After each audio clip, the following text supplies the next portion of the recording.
Points for pronouncing her last name correctly. She is a part of the Park Recreations here in Colorado, and she's going to give us some insight about the camping and about the parks and stuff. Good. Because July is just around the corner. It is. And what does everybody do with July? Especially blow things veterans, PTSD, July 4th. Yes, she's going to tell us all about that. So and where we can blow things up? That, and she's going to give us some information on if you're a disabled veteran, you get an access pass. That's cool. Will we blow stuff up? We won't blow stuff up. Man, this radio program sucks.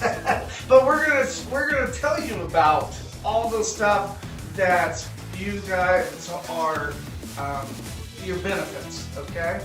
And it's not just here in Colorado. I believe the access pass is for everywhere, but Amanda will tell us. Did you like that?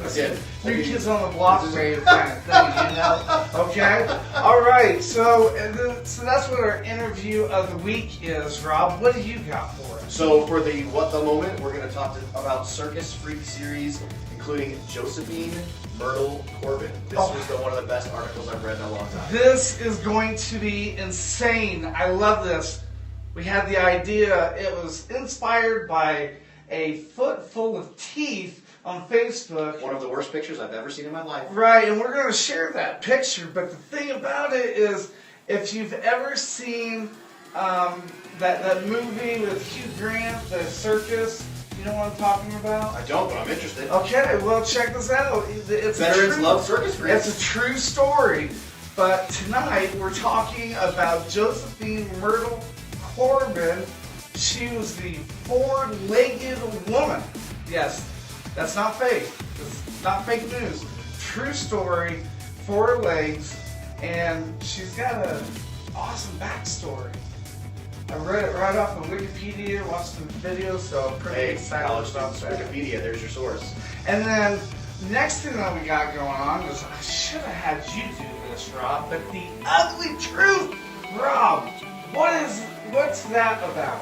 We're going to talk about life insurance and getting life insurance and what a pain in the tail feathers it is. Pain in the tail feathers. So, like life insurance, like the why, the what, the how, and stuff like that. Yeah, we can talk that down. I love it. I love that. And nobody loves life insurance. Right? Love it. Love it. I love bike insurance, car insurance. Makes me a debt. Woohoo! And check this out. Whatever you do not leave, because after we had him on the show last year when Goose was with us, a battle buddy of me and Goose. He unfortunately passed away this last week. Today's tribute to the troop is going to be Joe Thomas Finley. I believe that I said that correct.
Hey, this is Jesse James Dupree Jackal, and you're listening listening to the HTrain show, so crank it up. We want to remind you that the opinions of our show do not necessarily reflect the opinions of the audience. This is entertainment. Listener with a sense of humor. Today's show is brought to you by the Group. If it can be replaced, free not. Portion of the program. But not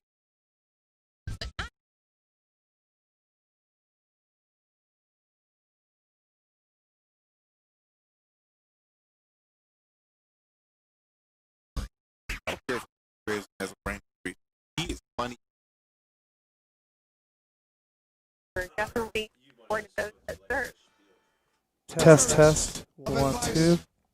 Test. There's a lot of nonprofit organizations out A lot of stuff. That was. there.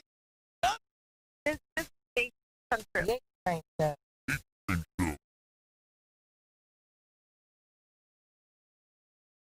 Ladies and gentlemen, it is that time. Once again, we are broadcasting.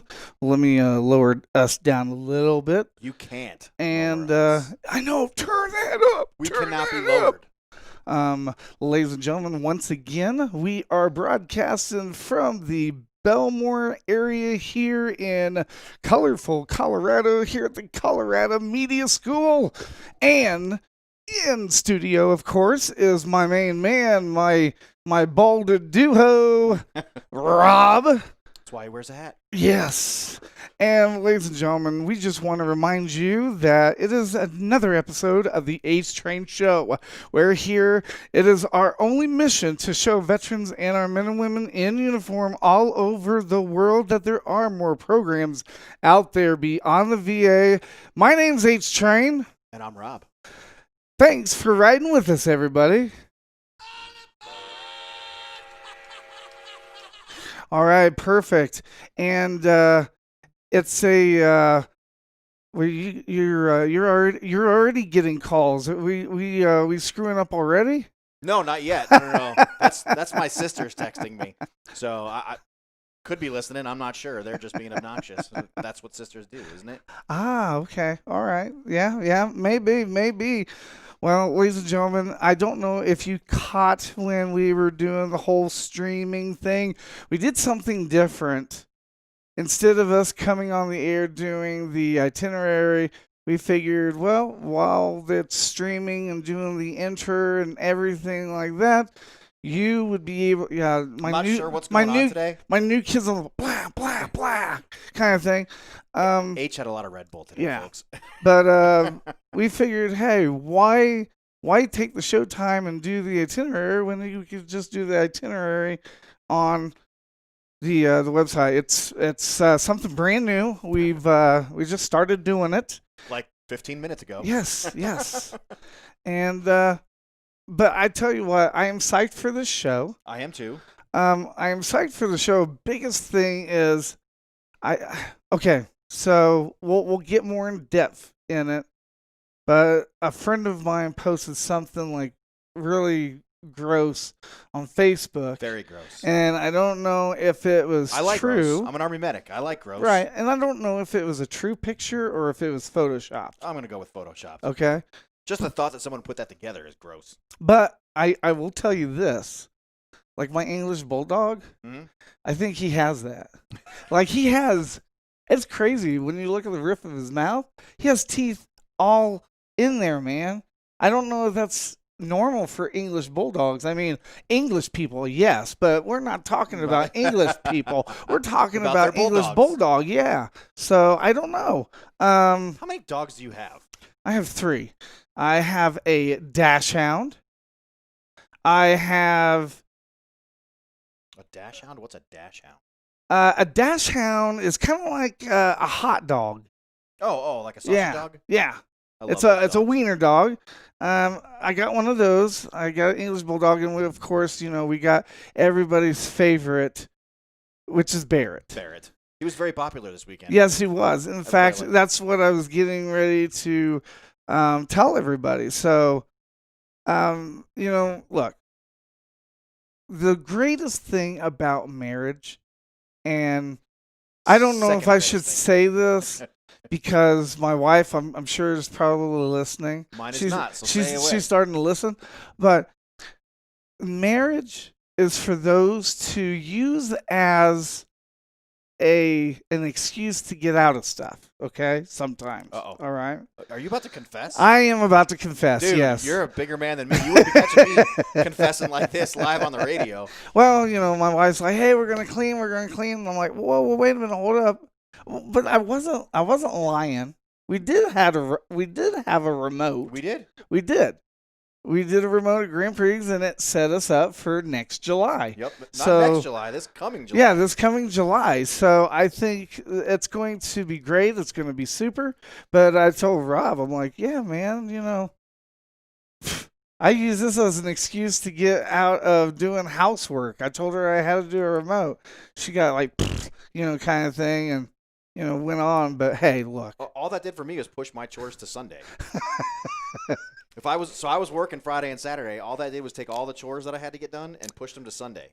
Okay, fair enough. So it sounds like your chores went on without you. My chores did pretty not. much. Well, So yeah. Is Barrett okay? He got hit pretty hard by that tank. I think he did. I think for the most part I think he's feeling not being a service dog anymore, and he's being extra touchy-feely. So He is. I know that his time's coming up, and he knows his time's coming up because you can't give him enough attention. Really? But he had a great time, and I tell people this all the time, and I'll keep on saying it.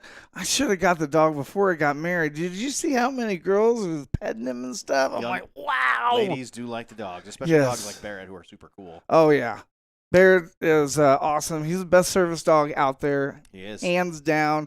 So, tell everybody a little bit about what you did this weekend. What we did this weekend. Sure. So Yeah. my part-time gig, I work for Colorado Biker Lawyer, and what I do is I am her outreach, her marketing person. So we were at Grand Prix Motorsports in Littleton for Indian Days, which is Indian Motorcycle Days. And so yeah, basically I set up a tent and I give away all kinds of stuff that say Colorado Biker Lawyer on it. And H came out, kind of hung out with me, and brought Barrett. Barrett, was the main attraction while I just sat there and everybody came over to pet the dog. But yeah, it was a good time. It was a really, really, really good time. Busy, lots of motorcycles. I love motorcycles. So I do too. yeah, so it's to get paid to work in the motorcycle industry is a very rare thing. And so yeah, I am very grateful for the opportunities I get there. The best part of that day, Hmm. to be honest with you, The barbecue? oh my God, that food. That food was pretty darn good. I can't do the accent, but they're from Boston. Boston? They're You from done? Boston. Yeah, they And are. I had a beef, roast beef with cheese That's and That is the and worst. mayonnaise. Boston accent I've ever heard, dude. I'm not sure what that is. It's like a Florida Boston accent. That's not even East Coast, man. That was awesome, dude. Oh, turn up Rob's mic. Barely hear him. Yeah, that's planned. We do that on purpose.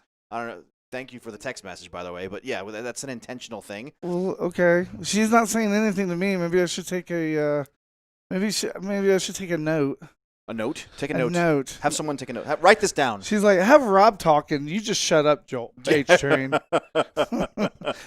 Thanks, Amanda. Yeah, I right? appreciate it. But yeah, had a great time this weekend. I really did, and It's busy and productive. and I kind of taught them and showed them how to do the adaptive thing for the motorcycles. Oh, yeah. And they're not the first person. Oh, and I just saw this. Jack, what's up, buddy? How are you? What's up, Jack? And there's not too many people that know this, but like I've got a lot of ideas. I don't worry about patenting the ideas because I'm more focused on helping people. Money is nice, How does this? What do I say? Yeah, Money is nice. nice. I wish I had like more of it. I wish I had more of it. I want to help you make more of it so that I can have some of Right, it. exactly. Right off of Wedding Singers. But money is nice, but most importantly, I do this because I want to help people. Yeah, dude, that's why you run a radio station for Yeah. free, dude. Yeah. Yeah, he ain't getting paid, folks. And I tell you what, we just got the podcast channel up for MBR. I saw that. You guys have been busy. I have been busy, and Andrew Alger helped me with that. One of my best friends from Indiana. So if you haven't did it, go to the website. You can check out the live video feed.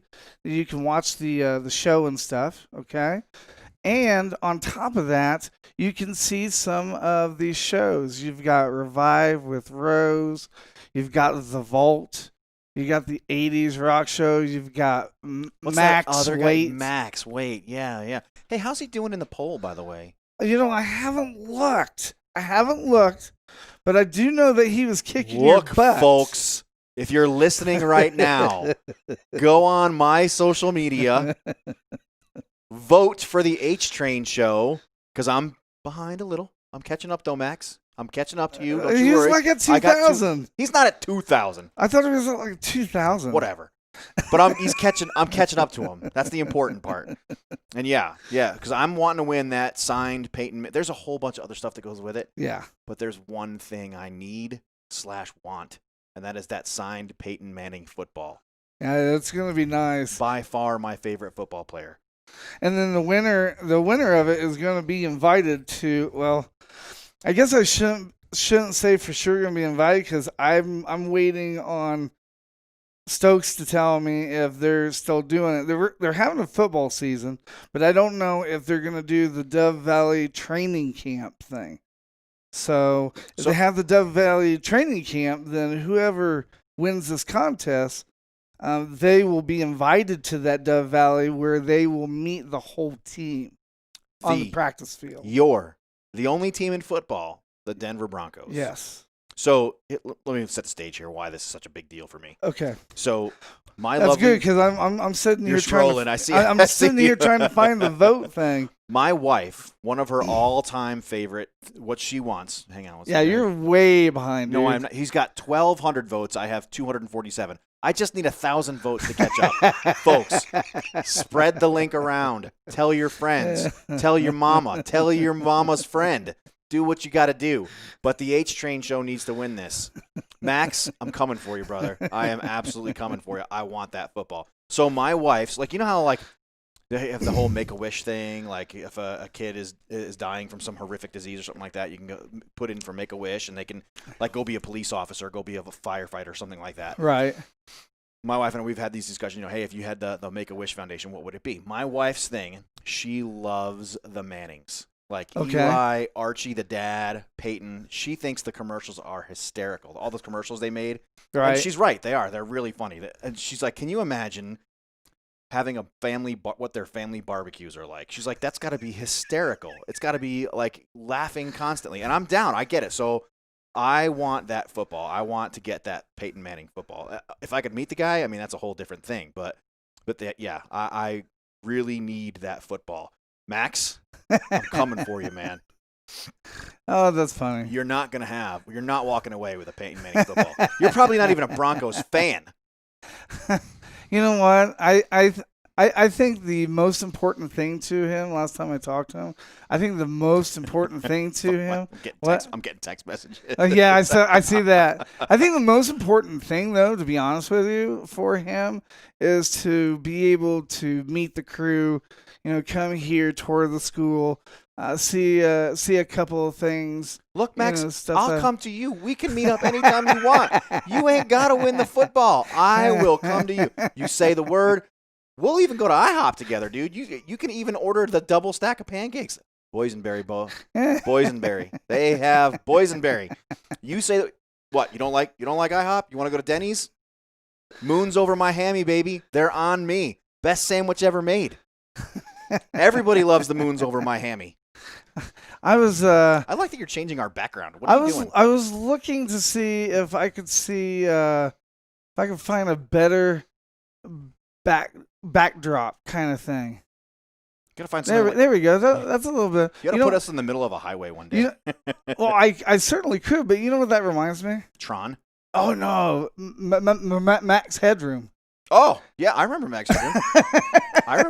It's funny you say that. So I was thinking about this today. I'm constantly writing things down, like ideas we have, things we can put together, right? Interviews, things like that. One of the things we were talking about this weekend, my buddy Seth was walking around in a Guns N' Roses t-shirt. My daughter, who is 16 years old, went and got herself a Guns N' Roses T-shirt, Appetite for Destruction, and an Aerosmith Permanent Vacation T-shirt. Wow. Okay. I know, right? That's like from our Right. when we were kids. And she's like, oh, I love these old shirts from. She said those exact words. These old shirts really irritated me. Wow. But I'm like, how are those things making a comeback? So, like, for Christmas, I'm going to have to get her, like, a Metallica and Justice for All shirt or something Well, like that. dude, I remember when I was in high school, like, the big thing was Pink Floyd. Yep. You You know? still see the Pink Floyd shirts. Yeah, but I mean, that was like the big thing. Yeah. Like Pink Floyd, Dave Matthews Band, stuff like that. Well, at my high school, it was. Yeah, well, I've a different music scene, I guess. I was into different things. I was a big Alice in Chains fan, and yeah. I mean, I think it's funny. You brought up Max Headroom, and that's like that was a legitimate TV show when you and I were kids. Right. I love that TV show, but it didn't last very long. No, it was a niche audience. Niche. How do you say that? Niche. I don't know. Nick. Yeah, Nick. It was a Nick audience. Yeah. Yeah, exactly. Whatever. It was that. It was a small group of people that liked it. But yeah, I thought that show was funny as heck, man. Alf. Remember Alf? Oh, yes. Oh, hey, I don't know if you check this out. Hey, everybody, check this out. If you have like a Roku or streaming thing or whatever, look up. There's Tubi and there's Roku TV. Mm-hmm. Oh, not Roku TV, but Pluto TV. It's absolutely Pluto. free, and they have Alf on there, Yep. and I love it. I have all the old TV shows. Yeah, What was your favorite TV show growing up? Pick one. I know you're a big TV fan. You watched. Oh yeah, Pick your favorite. and I can tell a story about it later, but Full House. Really? Really? That was not the answer I was expecting in any sense of the word. Yeah. What? Because Aunt Becky? What's up, man? What was Full House? I just thought It was Kimmy, wasn't it? Yeah, no. I was getting ready to say yeah. No, it was Cameron. Cameron. I don't remember Cameron. You know, it was what's her name? DJ? Not DJ, yes. Oh, really? Oh yeah. That Oh was my your God, gig? dude. Heartthrob. Oh. Really? Oh yeah. It was between her and Shannon Daughtry that I was gonna Shannon marry. Daughtry? Which one was that one? 90210. Oh, yeah. I got you. Maybe I'm a little older, but I grew up on. By far, my favorite TV show was Chips. Okay. Even today, when I'm riding my motorcycle, I hum the theme song to Chips in my head. I loved Chips. That show was amazing. Oh man. The worst car accident scenes ever, just explosions and stuff like that in the middle of LA highways. I loved Chips. All right, we gotta go to a music break, and Rob, I think you're good on changing the OBS, right? Let's find out. Let's push some We're buttons. fixing to find out. All right, so just If delete here. we won't screw up on this, but if this screws up, it's Rob's fault. So whatever you guys do, stay with us. Don't go away. When we come back, we are going to talk with Amanda Updike. She is going to talk to us about, you know what, the parks and the access passes for this coming summer. Stay with us. Don't go away. You're listening to the show that highlights all the nonprofit programs out there beyond the VA, the HTrain Show. Hey, it's Rob with there. the Colorado And then State right leader for Mission 22. Practicing social distancing today out on the road. I understand for a lot of us that with no gym being open, no jiu-jitsu going on, I know it's a challenging time right now for a lot of folks. You're looking for that community, you're looking for something. Reach out. You know the number, 303-301-5052. You can call that number anytime. I will answer. I know a lot of people are having a hard time. Reach out to your friends. Don't wait till you're in that dark place. Don't wait till you're in that pit. Before you get down there, reach out to your friends. Say, hey, let's talk. Let's go have some social distancing together. Cool? Hey, again, reach out to mission22.com. Hi, I'm Nico Marcolongo with the Challenge Athletes Foundation. I'm proud to be here with other nonprofits to support our troops get from the front line to the finish line. You supported us, now we're supporting you. Due to copyright laws, we cannot play via Twitch, YouTube, Facebook, or Twitter. If you'd like to listen to our music, feel free to download our MBR app. You can find the app at our website, which is www.mbrradio.us. That's www.MikeBravoRadio.us. Or you can hit us up, iTunes, and Android Store. Keep listening. We will be right back. I promise.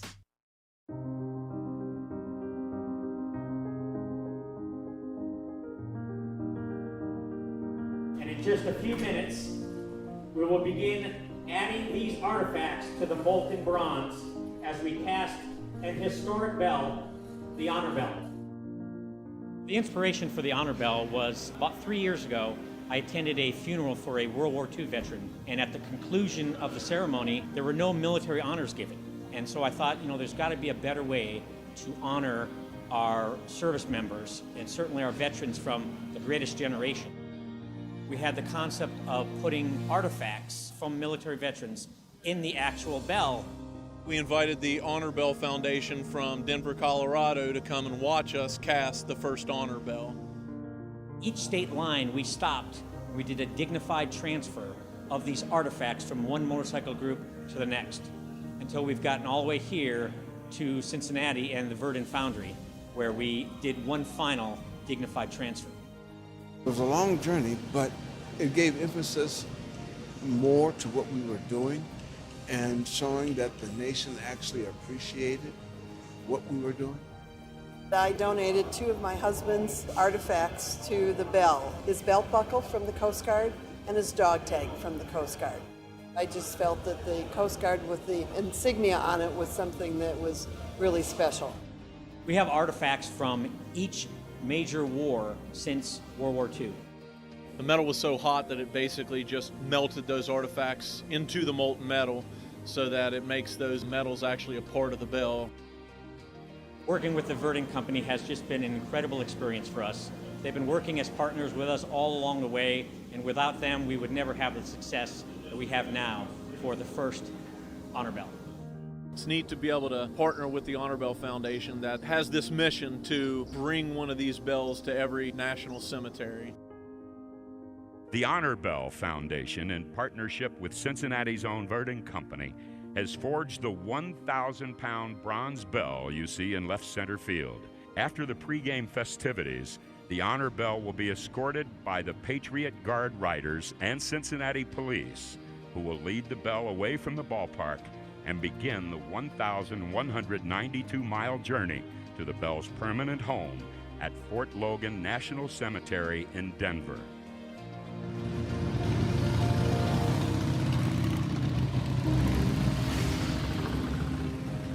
Tolling of the bell really signifies a solemn moment. And each time it tolls, in our case 7 times, each one of those tolls represents something special and something that was lost to our country, and in this case, a veteran. The next sound you will hear after the moment of silence that we are about to have will be the first tolling of the Honor Bell at Fort Logan National Cemetery. These bells will be put all over the country to celebrate these lives of these soldiers that given their life truly for our freedom that we enjoy here in the United States.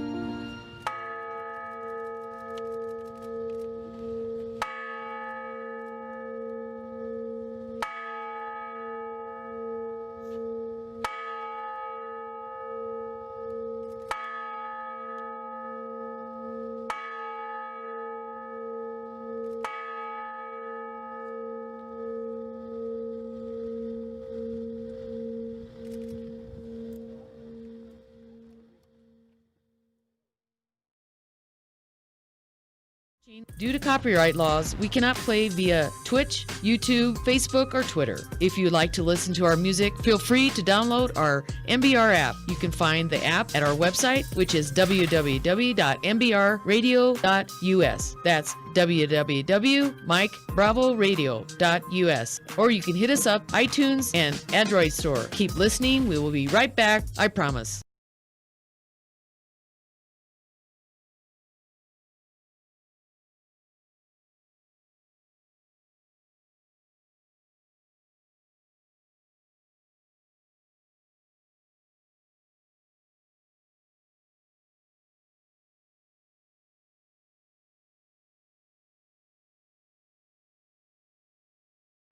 Hi, my name is Star Baxter, and I grew up in rural Nebraska.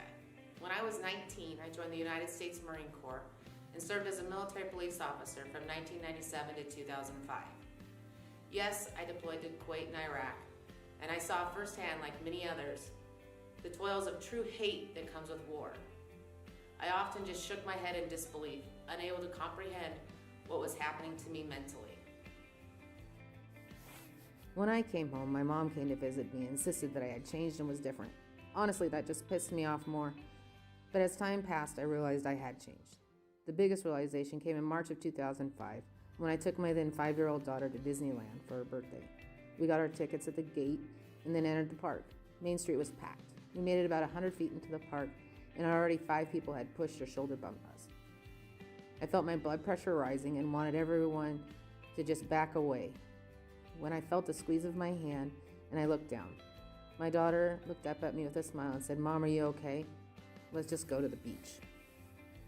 I was divorced and in the middle of a custody battle. I wanted to go home to Nebraska to be with family to help me, but I was court-ordered to stay in California or give up custody of my daughter, so I was forced to go through my pain alone. I self-isolated, I drank a lot, and when I did land a civilian job, I struggled with personal interactions and could not comprehend the seemingly laid-back laziness of people in general. In 2011, I was finally able to move to Colorado to be closer to family and my sister. With the help and encouragement of my sister, I started to get back to my roots of horses. It started simple, a ride here and there, helping her clean horses or helping muck stalls. Then I was asked to go to one of the shows and show a horse for our friend Brenda. She put me on a horse named Silky.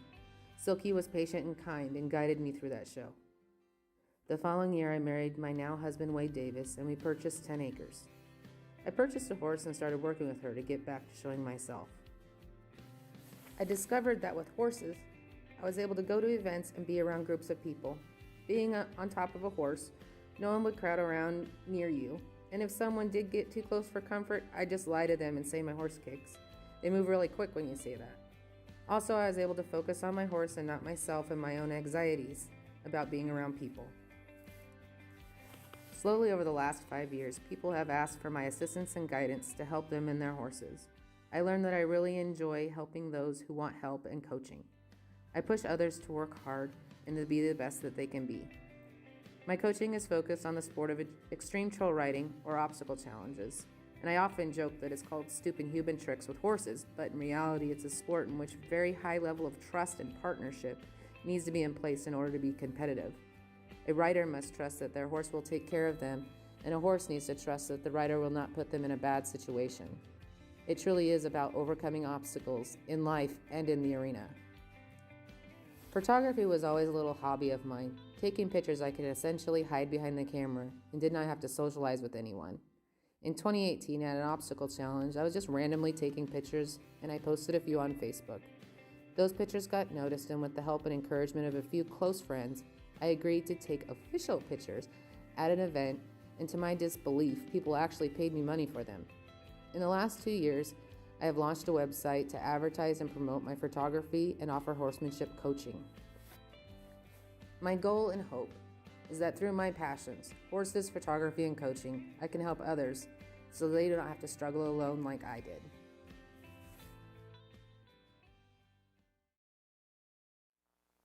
We'll be right back. You're listening to the best station that plays today's hits and today's connections to help our military transition to civilian life. Keep watching. Due to copyright laws, we cannot play via Twitch, YouTube, Facebook, or Twitter. If you'd like to listen to our music, feel free to download our MBR app. You can find the app at our website, which is www.mbrradio.us. That's www.MikeBravoRadio.us. Or you can hit us up, iTunes and Android store. Keep listening. We will be right back. I promise.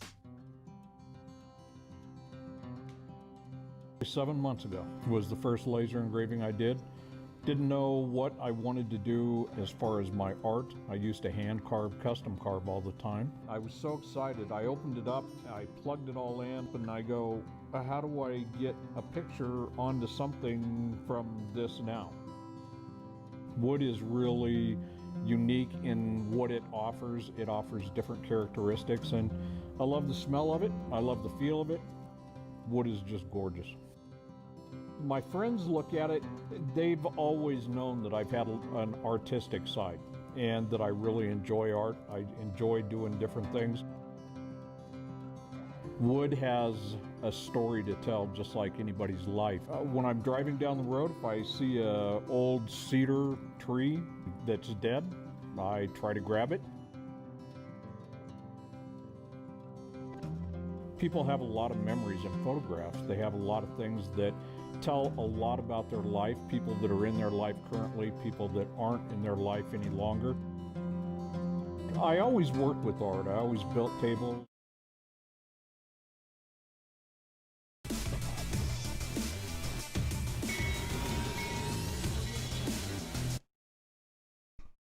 Is that us? All right. Are we back? Are we in? We are back. Am I in the way? No, Am I mashing buttons? I screwed something up, and yeah, I know. But hey, it's okay. While I get her on the phone, because we're about to do that. Just keep on talking, Rob. So you want me to riff right now? I want you to riff because I forgot to send her the invite, and as soon as she gets on, we'll get this party going again. So like I was telling you when we were outside doing our thing on the music break, there is nothing more intimidating than when your old boss sends you a text message that says, "Hey, I was really involved in something," and it popped up that it was time for your radio show, so I shut that off so I could listen to you guys. Better make it good. And not what I was expecting. Okay, yeah, so here's our good radio show. What do you think so far? Actually, I'm kind of excited about listening or talking to Amanda because, so for Father's Day, just a couple of months ago, my son bought a rooftop tent for his truck, and I've been wanting to strap it on top of mine and go camping and test it out so that I have something to sleep in come hunting season. Well, what do you call it? So we've been trying to get a campsite for this coming Father's Day weekend. What do you think so far? Actually, I'm kind of excited about listening. But yeah, there we go. I've been wanting to try. Whoa, is that Amanda? That is Amanda. What up, dude? Amanda, sorry about that late, bringing you in late. That was totally my bad. I've been looking forward to talking to you. It's okay. And I'm trying to find out why you are mashing buttons furiously. Well, we have an echo, and I'm trying to find out why. You say echo, I say. That is Amanda. What up, dude? We're just repeating ourselves. Yeah, hold on a second. Is it because of this? Amanda, sorry about that late. I don't think so. Oh, I know what it is. Hold on a second. It's very delayed. Hey, folks, if you don't know, so we do a giveaway every day. Well, hold on. I'm trying to find out where I think it might be Amanda's computer. I don't know. Which is your computer. Well, you know what I mean. Where did it go? The echo's gone? Echo? Gone. Okay, I think it's gone now. Yeah. You don't know. You have no idea what you just did to fix that, do you? Pretty much, no. You just I mashed don't. a whole bunch of buttons and hoped that something worked. Pretty much, yeah. Yeah. But go ahead. I'm sorry. I didn't mean to interrupt you. No. So, hey, folks, we do a contest every show. You can win the COVID-19 basket full of stuff, including this container of Lysol, a whole bunch of bleach wipes, stuff like that, and we'll probably throw in a hat. And H just came across a whole bunch of T-shirts and stuff, which are pretty sweet. If at the end of the show you send us a text message or you call in or something like that and let us know how many times we have screwed up on this show today, I'll give you a hint. So far so yeah, if you can keep track of the number of times that we mess something up and give us the correct number. What? You're here? I'm here again. Again? Yeah, I don't know what I did. Did you ever leave? I don't know what I did. I know what. Can you hear me? No, yes, no. we can hear you. No. Man, don't give her a complex. She There is no one more fun to mess with than Amanda. But I'm a tech guy. Like, I can deal with it. She is not techie. No, not at all. I turned the light on. Oh, well, and that made the sound on the radio so much better. We really appreciate that. I should just turn the light off. It's gotten me through several marriages. Sorry. Sorry about that one. So, Amanda. Everyone looks the same in the dark. I mean, everyone feels the same in the dark. Everyone looks the same in the dark. Hey, I'm Chris Helmsworth. Whatever, man. You can call me Thor, whatever you want. I don't care. So, Amanda, right now, 4th of July is coming. It's just around the corner, and I know summer's coming, and, everybody's getting a little bit more relaxed with this virus thing. We want to blow stuff up. I want to know, like, Amanda, tell everybody a little bit about yourself. Let's start there. Yeah. So I work for the federal government. I work for Bureau of Land Management, and I help people recreate responsibly. So not the veteran community. That's not who we're talking to today, then. Well, so a lot of people will ask us, like, hey, can I light a bonfire? Can I do fireworks? Can I blow stuff up? Whatever. I don't know, blow stuff up out on the public lands, and I have to tell them no. What? Forest fires. Forest fires are already bad right now. So, yeah, it's my job to give people a lot of guidance. Mm-hmm. And what I can do later is I can actually put some links on our Facebook page that there's a really good link that, like, if you're wondering what the fire bans are for the state of Colorado, there's one really good link that will tell you. It's very up to date. It's like updated every single day, all day long. So you don't have to worry about, like, oh, hey, I went camping and I had a fire and then law enforcement got me and gave me a ticket. Because you'll know there's like no excuse. You'll know what the fire bans and fire restrictions are. So is that nationwide or? Ours is for Colorado. So like we have people listening like right now in like Kentucky. How could they find that information out? Yeah, so what I would do for a lot of people that live in different states is contact their local Bureau of Land Management office. Mm-hmm. Because you can do BLM.gov, and they can type in fire restrictions in a search bar, mm-hmm. and bring them to a page that'll show fire restrictions. But it's also good to call their state office, because usually at a field office level, they'll have information just for that area. At a state office level, they might have a little more guidance, mm-hmm. like we do. Okay. So, Co-Emergency, so it's coemergency.com is a really good website that's done by Homeland Security in the state of Colorado. And there's a map. You can click on any county, or you can just scroll down, mm-hmm. and it's every single county in the state of Colorado. Wow. And you click on each state, and it actually will take you to like a city or a county website, or something that's very plain and simple that says you can do this and you can't do that. So it makes it very explicitly clear what people should do so that they don't cause forest fires. So I can type into the search bar, blow stuff up, and it'll tell me where I can go to do that? Either that or have FBBI right at your doorstep. No, it'll tell you that in your county down there in where you live, mm-hmm. that you click on that county and it'll tell you all the fire restrictions. Like, for some reason, Adams County has none. And we're kind of confused because it's dry and it's like 95 degrees everywhere. So, mm-hmm. But there's like the typical, like El Paso and Teller Park, Chaffee County, and then up here like Gilpin and Creek County, Jefferson. Those are a lot of the popular places, but it's very explicitly clear on what people should do. So there's no reason for anyone to start forest fires. Okay, I like your attitude. I like your attitude a lot. Well, because I mean, there's been a lot of really bad fires where firemen have been killed, and it's because someone's decided they wanted to do have a little pit fire, and then it got out of hand. Has there been I've been in Colorado now since 2002. Have there been a lot of fires caused by like campers and stuff? I know some of them have been caused. There's a research Storm King. I think it's called Storm King Fire. Where there was like 12 firefighters. 19. Or 19, yeah, 19 mm-hmm. that got killed. Mm-hmm. There's the fire that happened a couple years, I think it was in Arizona, where a fire crew got trapped and they used their fire shelters, and they did not survive. So there was huge fires in Oregon last year and the year before where, two kids thought it was funny to start a little forest fire, and they actually destroyed one of the biggest trails that people hike on, and it's going to take years before that trail's even good enough for people, like safe enough for people to even use again. So Well, and we don't want to put our firefighters in danger in any way. Yeah. Yeah. Yeah.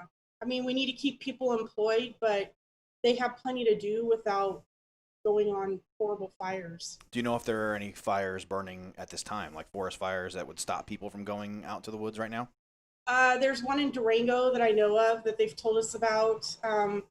When the fires get really, really bad, then they'll let us know, because then people start calling us, and like I'm it when people call them in Colorado, they ask me for everything, and that's when I'm like, hey, someone needs to tell me what's going on. So we heard that there's a fire near Durango.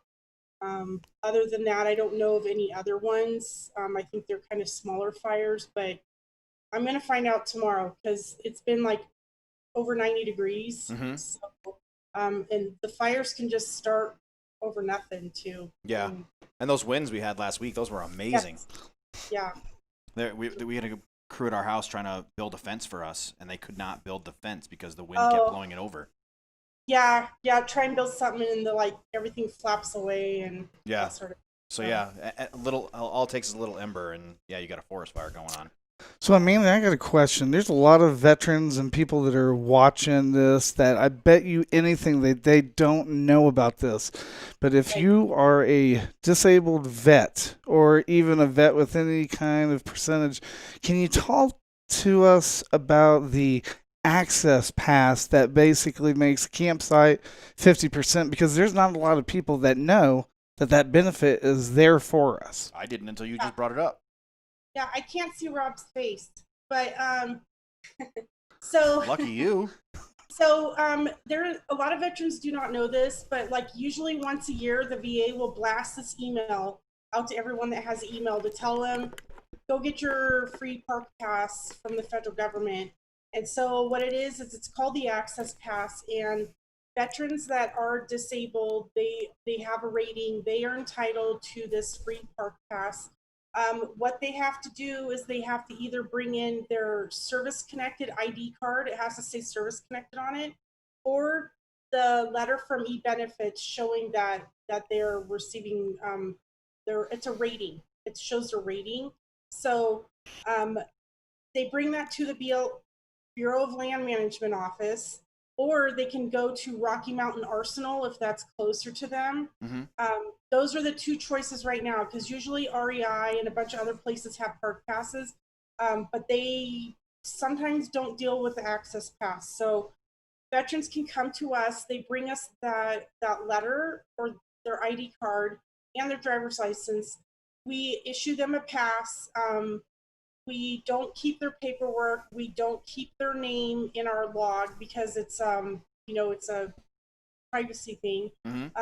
But a lot of veterans do not know that they get this pass, and what it does is it gives them half off of camping. And it's not just like crappy tent camping. Like you can have an RV and go find a place that has full hookups, and you pay half of whatever the going rate is, which is usually pretty cheap. Wow. There is a website called recreation.gov where I'm going to post all these things in our page to let people know. You go on recreation.gov, you make your reservation, you put in your park pass number, and that's what gives you your half off of camping. That's awesome. Say, for instance, a lot of people are going to Rocky Mountain National Park. You actually have to make a reservation to get into the front gate because they are so overwhelmed with people. So you use your park pass because it's a free pass, so you don't have to pay to get into Rocky Mountain. So you make your reservation, and then if you want to do any camping, you make the reservation through recreation.gov. It covers you national forests. Like say you want to go into Arapahoe National Forest and it costs like $20 per car. If you have that park pass in your vehicle, then it covers you and 3 other people. So it covers the vehicle. If there's a place where they charge per person fees, it covers you and 3 other people. After that, then the per person fee applies. Wow. So it's national parks, it's the national forest, day use places. Like say you go to a waterfall and it costs $7 to park there and to go do the trailheads and whatever. The park pass covers that. It covers you with fish and wildlife. It covers you with Army Corps of Engineering places, Bureau of Reclamation, and some the NOAA places, the National Oceanic, whatever. Like if you're on the coast, you're going to see that. We're not going to have that here. Like the NOAA places that are NOAA. So it is a really good benefit. A lot of people don't know about it, or they just feel it's kind of a hassle to get. You can do it online, but you have to pay $10 processing fee because you're actually uploading paperwork to somewhere. They have to look at it and then they have to mail it to you. So it's best to just come to us or come to Rocky Mountain Arsenal. And Rocky Mountain Arsenal is actually open on the weekends. We are not. We're just Monday through Friday. So Okay. it's a good benefit. It gets you off your couch. It gets you into nature. And people that deal with depression, it's good to just be out in the woods or go climbing, go hiking. It's good for your mental health, veterans. Right. And also, then the other thing is that it's not just for veterans also, it's anybody with disabilities. So Right. if you're a veteran and you have someone, a disabled child or a spouse or whatever, they can also get a park pass. Awesome. They just bring in a letter from a doctor that states they have a disability. It does not have to tell us what the disability is, just states that they have a disability and they can get a park pass also. Now, when me and my wife, we went camping, this was a couple of years ago, like we didn't even need the doctor's notice. We just showed them my handicap placard and I showed them my military ID. And then the parking or the camping, I think it was like $14 for the night. And after they gave me the access pass, we paid like $7. That's awesome. Yeah. That's an outstanding benefit. Like, especially if you go somewhere where it's like you have your big old travel trailer and it costs $35 a night to have full hookups. I mean, you pay half of that. To me, it's a very cost-effective way to do a vacation. So I was reading an article the other day that you can't find campers right now. You can't buy them. They're all sold out everywhere because nobody's flying anywhere. So people are driving everywhere and getting those campers that go behind your car to go camping. Everyone's coming here to Colorado. That's the other thing. We have big snowstorms coming, folks. The snow is chest deep. You don't want to come to Colorado. It's horrible. Well, look, horrible right now. Everybody's going to come here to Colorado because what good stuff happens in Kansas?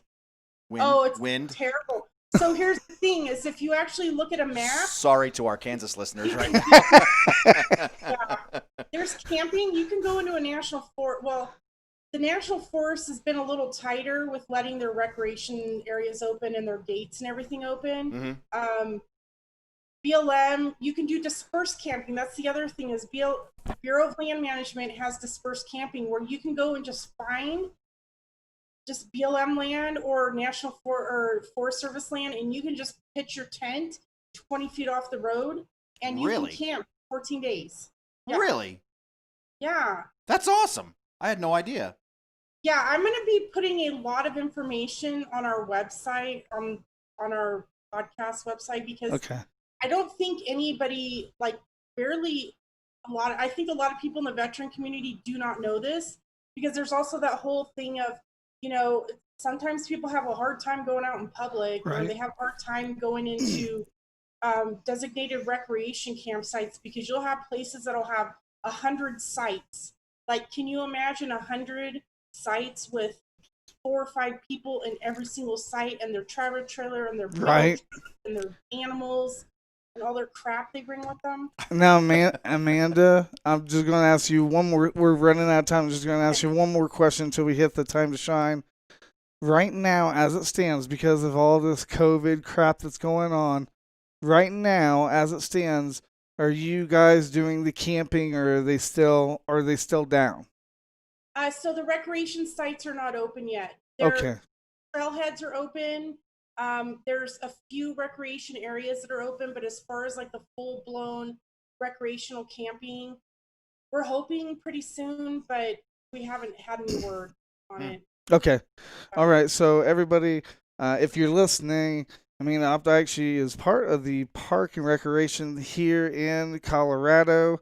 We will keep that update on our website to let you know if and when the camping resume opens. Hopefully it's by July 4th because a lot of veterans go out and camp during that time, to get away from the fireworks. What's the other thing they do? Well, people can do recreational camping in some of the national parks, like Rocky Mountain. They're accepting camp reservations, but for like small areas. Okay. But people should have been reserving already because all those places fill up really quick. Yeah, so. I was trying to do it this weekend, and it was filling up as I was trying to type. So yeah. All right, there we go. Well, Right. it is. We would love to continue this, but we're running out of time. But guess what, Amanda? Guess what time it is? What the? What that? No.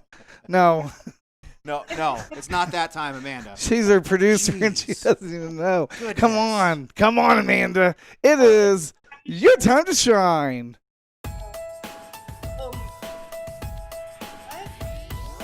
My time to shine? Your time to shine? I can't hear anything. Okay, it's your time to shine. You talked over the sound bit, but that's okay. We were laughing. Everybody else was laughing. I don't know if more at you or more at me doing the New Kids on the Block wave. Tell us, Amanda, maybe I didn't ask you the right question. Maybe me and Robin didn't ask you the right question or set you up to get that question answered. Is there anything else that you would like to share that we didn't give you the opportunity to express? Like, who's your favorite DJ, for example? Who's my favorite DJ? If you were to vote right now. Oh, you? Oh, that's so sweet. Talk about leading the witness. Like what? You? No, I'm just grateful for this opportunity. I want to help spread the word about things for veterans to do instead of just sitting at home and being sad. Or, we want to keep veterans from being part of the 22. Right. And get out in the wilderness, and also having very constructive things to do in the wilderness is good. Like going out in the wilderness by yourself, maybe not so good, but like constructive. Fishing, bird watching, collecting. Yeah, photography. Like there's is so many big. good photography opportunities out there. Yeah, right. Especially here. Yeah, that's what I like doing is photography. So I've seen your camera. Yeah. All right. Well, Amanda, thank you so much for being on the show. If you missed that, you can check it out on the podcast. Of course, as always, we've been talking with Amanda Opdyke. She is part of the Colorado Park and Recreation. Thank you so much, Amanda. I appreciate it. You're welcome. For everybody else, we are going to there we go. For everybody else, we are going to go on a music break. Well, where did I go? There we are. Wow, you lost it. We're going to go on a music break, and when we come back off that music break, we will be hitting the What the Moment. So whatever you do, you want to stay with us. Don't go away. You're listening to the show that highlights all the nonprofit programs out there beyond the VA. You're listening to the HTrain Show.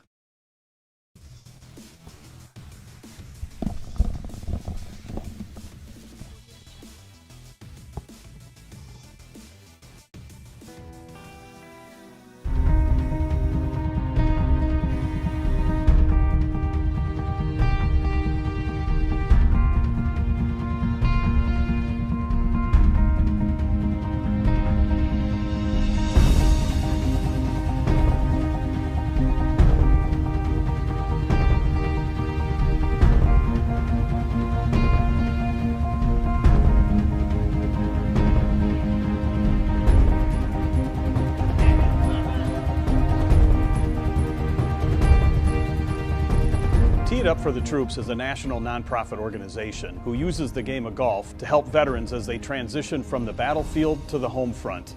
Our mission at Tee It Up for the Troops is to honor, remember, respect, and support all those who have served in the armed forces for the United States of America. Whether they've been injured or they're suffering from some of the invisible wounds of war, we want them to know that we stand ready to help them as they take that next step in life. I mean, I have focused more after being on a golf course. I'm generally happier. And I owe it all actually to this organization. I mean, I really wouldn't be where I'm at physically and mentally and quite frankly emotionally if it hadn't been for meeting and getting to know people in this organization. As these military men and women return to their communities, we want them to know that there are great organizations out there to help them make that transition. And with our many connections to veteran service organizations around the country, we can make a positive difference for America's veterans and our military families.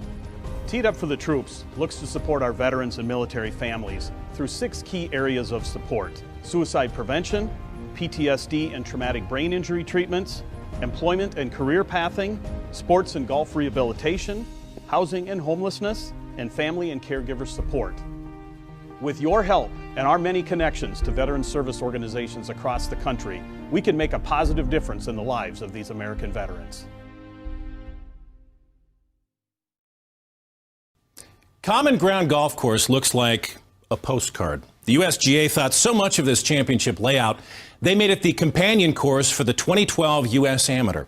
Last fall, Common Ground was the victim of Mother Nature and the floods that devastated Aurora. Today, it reopened to the public. One of the best deals in Colorado is back in play.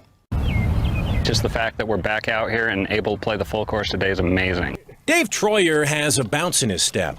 He's the director of golf at Common Ground Golf Course.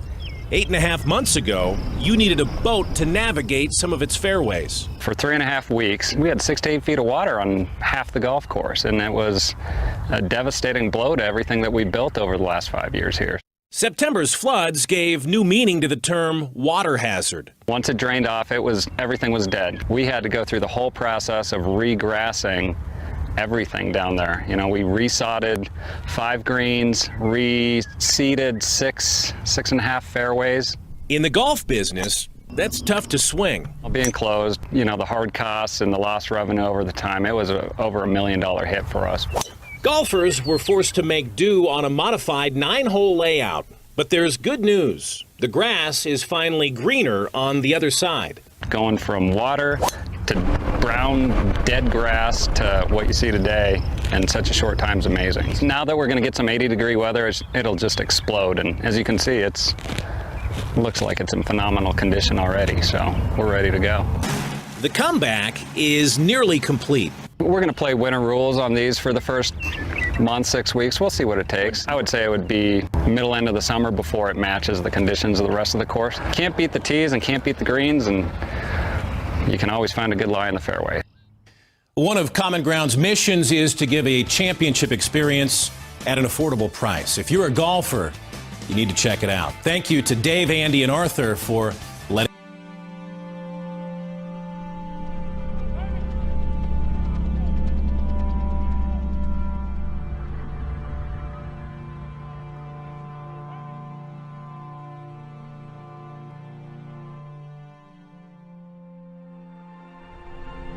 Project Sanctuary helps reconnect military families so our nation's heroes can finally come home.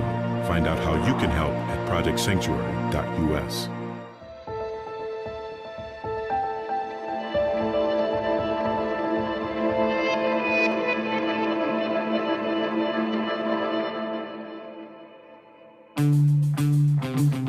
Hands down, this has been the best week of my entire life. This organization is absolutely fantastic. I was just blown away. Incredible time with awesome brothers. I really had no idea how much this was going to do for me. I'm happy. It's been just a blessing.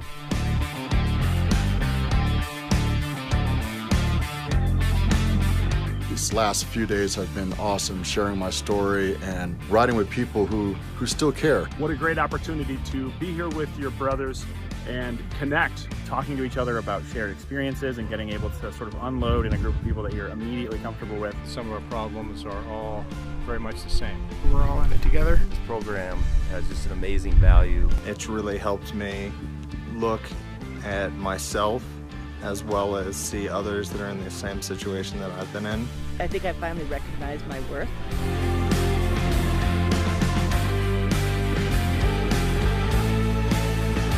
I can't tell you, how meaningful I think the workshops the camaraderie and the discussions and the riding that we've had have been for me.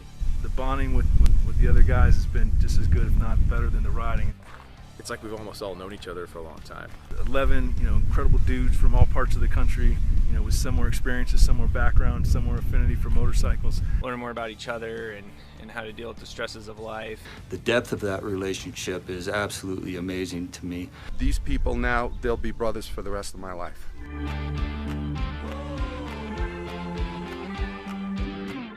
This organization is extremely valuable. We'll always have this, and I'll always be able to connect with these guys that kind of get what it is to be a veteran. Taking home a lot of gratitude.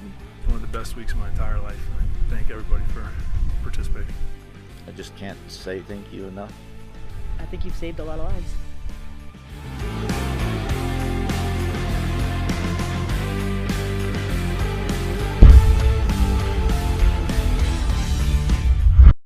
I enlisted, ready to serve, ready to defend, but my fight has just begun.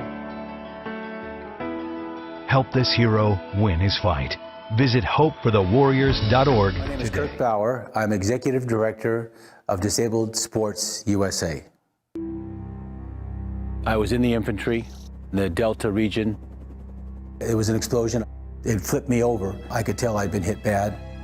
I spent 6 months in the hospital. Some veterans came to me. They had actually just begun an organization of disabled Vietnam vets and 10th Mountain Division World War II vets. When someone becomes disabled, the process of getting back into life, to regaining your confidence, to regaining your hope, to being a full participant in society is not an easy one. It's not a straight line. It's a struggle. It's a day-to-day struggle. I can't think of a better example than the young warrior that I went up Kilimanjaro with, Neil Duncan. He had been blown up in the highlands of Afghanistan. His 2 legs were off. He was breathing through a tube in his neck. You talk about a guy who's on the edge of death, who is just about finished. Neil Duncan was that man. When he finally got out of the hospital, we got him involved in sports. In his exuberance, Neil decided he was going to climb Kilimanjaro, and he just joined up with a group that didn't know anything about disabilities. They moved him too fast. He got up to 16,000 feet and couldn't make it any further. He was defeated. He had to come back. He said it was the hardest decision he ever made. He came to me and said, Kirk, I have failed and I can't live with myself. I know I can do the mountain, but we have to do it right. Will Disabled Sports USA help me? Mind strong, body strong, try to find. Sometimes it's 2 steps forward, 1 step back. You are going to face situations where you're going to be disappointed or discouraged or defeated. Don't let that stop you. Pick yourself back up and go on. And Neil made it to the top. We'll be right back. You're listening to the best station that plays today's hits and today's connections to help our military transition to civilian life. Keep watching. Due to copyright laws, we cannot play via Twitch, YouTube, Facebook, or Twitter. If you'd like to listen to our music, feel free to download our MBR app. You can find the app at our website, which is www.mbrradio.us. That's www.mikebravoradio.us. Or you can hit us up iTunes and Android store. Keep listening. We will be right back. I promise. Hello, my name is EJ, and I'm the host of the 80s Rock Show on Military Broadcast Radio. Each week I take you on a trip where I share great 80s rock and roll music that does not get played on the radio. The idea for the show came as a result of a playlist I created. I started to long for the great 80s rock and roll music I heard in high school on Chicago radio stations like the Loop and WCKG. So I put together the playlist, and then after a while I realized I had the foundation of what would become a great radio show. You can catch the 80s Rock Show here on Military Broadcast Radio, Fridays at 5 p.m. Eastern. I hope to see you there. Ahead tonight, a Parker coffee shop owner is giving back to some of his most loyal customers. He's planning a big fundraiser next month to raise thousands of dollars for a veterans charity that's turning lives around, and he needs your help. His story in tonight's Serving Those Who Serve report. At this tiny coffee cabin just off Parker Road, it's clear the one thing owner Wes Crespi likes even more than a steaming cup of joe. is the police officers and veterans who come here to spend their hard-earned money. I support the police officers that come in because they mean so much to me, and I support our military who come in, and that's really what it's all about. Which is why a few years ago he decided. Snow, and you're listening to the HTrain Show.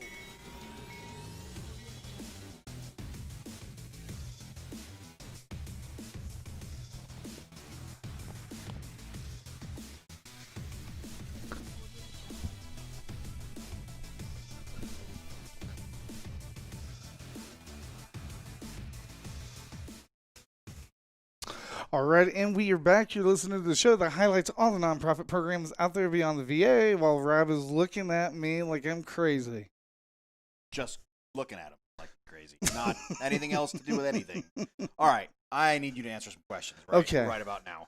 Okay. So as we were coming back from the first commercial break, I heard the lead singer from Jackal talking about the HTrain Show. And I just heard the dude from wrestling talk about the HTrain Show. That's awesome. How do you get all these sweet people to give shout-outs to the HTrain Show? But you see, the HTrain Show has been around, so we've been to different remotes. So Jackal? That's awesome. Yeah. The guy plays the chainsaw. Jesse I love James that Dupree, I met him at the USO in Colorado Springs. The HTrain Show did a remote there, and we talked about him doing his tour with the USO. Did he play the chainsaw for you? He did not play the chainsaw, no. He's the only musician I've ever known that can play the chainsaw in tune. The sad thing is, back then, I really didn't listen to a whole lot of rock. What? I listened to, pop, and I didn't fully grasp the Jackal. Appreciate the jazz. But I will tell you this, I still have an autographed whiskey bottle of his whiskey at home. Really? Not touched. I didn't know that he had a whiskey. What is it called? Do you know? Off the top of my head, I can't remember the name. But I'm interested. But he has his own brand of whiskey. Really? Yeah. Metallica just came out with a whiskey called Blackened, I think it's called. Okay. And I usually find that things like that, celebrity whiskeys and bourbons and things like that, are usually pretty lame. But I'm interested in trying that. Just because I grew up with Metallica, I would try it once. Well, see, this is a great thing. Like, if you have ideas, Rob, I have lots of ideas. All you have to do is shoot me, hey, H, how about we try this? I'll send them an email, and if they don't respond, then I'll have our VIP I know who you're talking guy. about. He'll send it, and mysteriously, the walls come down. So you're saying that we could drink whiskey next show? Oh, I won't be here next show. What am I talking about? But yeah. I'm saying not about drinking whiskey, but like if you wanted to have an interview with Metallica Lars, we could probably have that happen. I'd rather have a whiskey. Okay. They haven't made a good album since the Black Album, so whatever, man. All right. Metallica, yeah, they're probably pretty cool, but whatever, man. I'd rather try their whiskey. But you know what time it is? Is it this is my favorite part. Yes, I love this. Ladies and gentlemen, boys and girls of all ages, and the millions around the world that are listening online and through Facebook, it is the What The segment. Those are cool tats, man. Oh, for real. Thank you, bro. You see the Cobra? And what is this one? Oh, this? That's my credo. No regrets. You have no regrets? Dad? No? Like not even a single letter? No way. Not me. Well, I love him. I think he's great. Okay. I think he's a real winner, Casey. If I were you, I wouldn't use protection. What the Okay, and today's What The segment is, we were talking about that movie, and I didn't even research to find out what the movie was called. Do you remember? It's the musical one. Yeah, I know. It's not Hugh Grant. It's the guy that played Wolverine. That's Hugh Grant. That's not Hugh Grant. That's I'm getting the names mixed up. Yeah, that's Hugh Jackman. Hugh Jackman. It is a Hugh. You're right. It was a Hugh. But yeah, that's Hugh Jackman. I think that's Hugh Jackman. Yeah. Okay. I love that you and I send things back. I'm looking at scrolling through our text messages throughout the week. Right. And the things that you and I send each other. Where did you send me the thing about the whole did you send that to my email? No, I know where it is. I don't know. You sent it to me on. I sent it to you as a text message, I believe. I thought it was on Facebook Messenger. Might be. This is so uncomfortable, folks. You should probably the segment we're about to do. I've been a medic. I've been a paramedic for 25 years, and this made me uncomfortable. So while he looks that up, everybody, I'm gonna explain how this transpired. Yeah, because you need to give a backstory. On so a good friend of mine on Facebook, not a very good friend, if you're asking me. I believe his name is Chris Howard, okay? He sends a picture saying, hey, what's everybody think of this? So he shows this, he shows this picture of this, this foot with a bunch of teeth on it. Ew. And so I tell our producer, Amanda, I'm like, hey, do me a favor. Are you broadcasting that picture right now? I am broadcasting that picture right now. People are dropping off like flies. They're looking at that, running to their bathroom, getting rid of the sloppy joes they had for dinner, because that is gross, dude. I love that you wanted to do a radio part about it. That is foul. Well, anyways, so just so you guys know, let's get to the important part. So if you're looking at that picture, who is the tattoo artist that put the tattoos on that foot? Oh, I don't know. That is foul, dude. But I hate to tell you, whoever the tattoo artist is, they didn't earn their keep because it still looks gross. It doesn't take any attention off of the foot. Icky. Look, I've been around infantrymen's feet, airborne feet, and good lord, that thing is foul. Jimmy Davis, if you're listening, shut the radio off, man. You don't want to hear anything about this.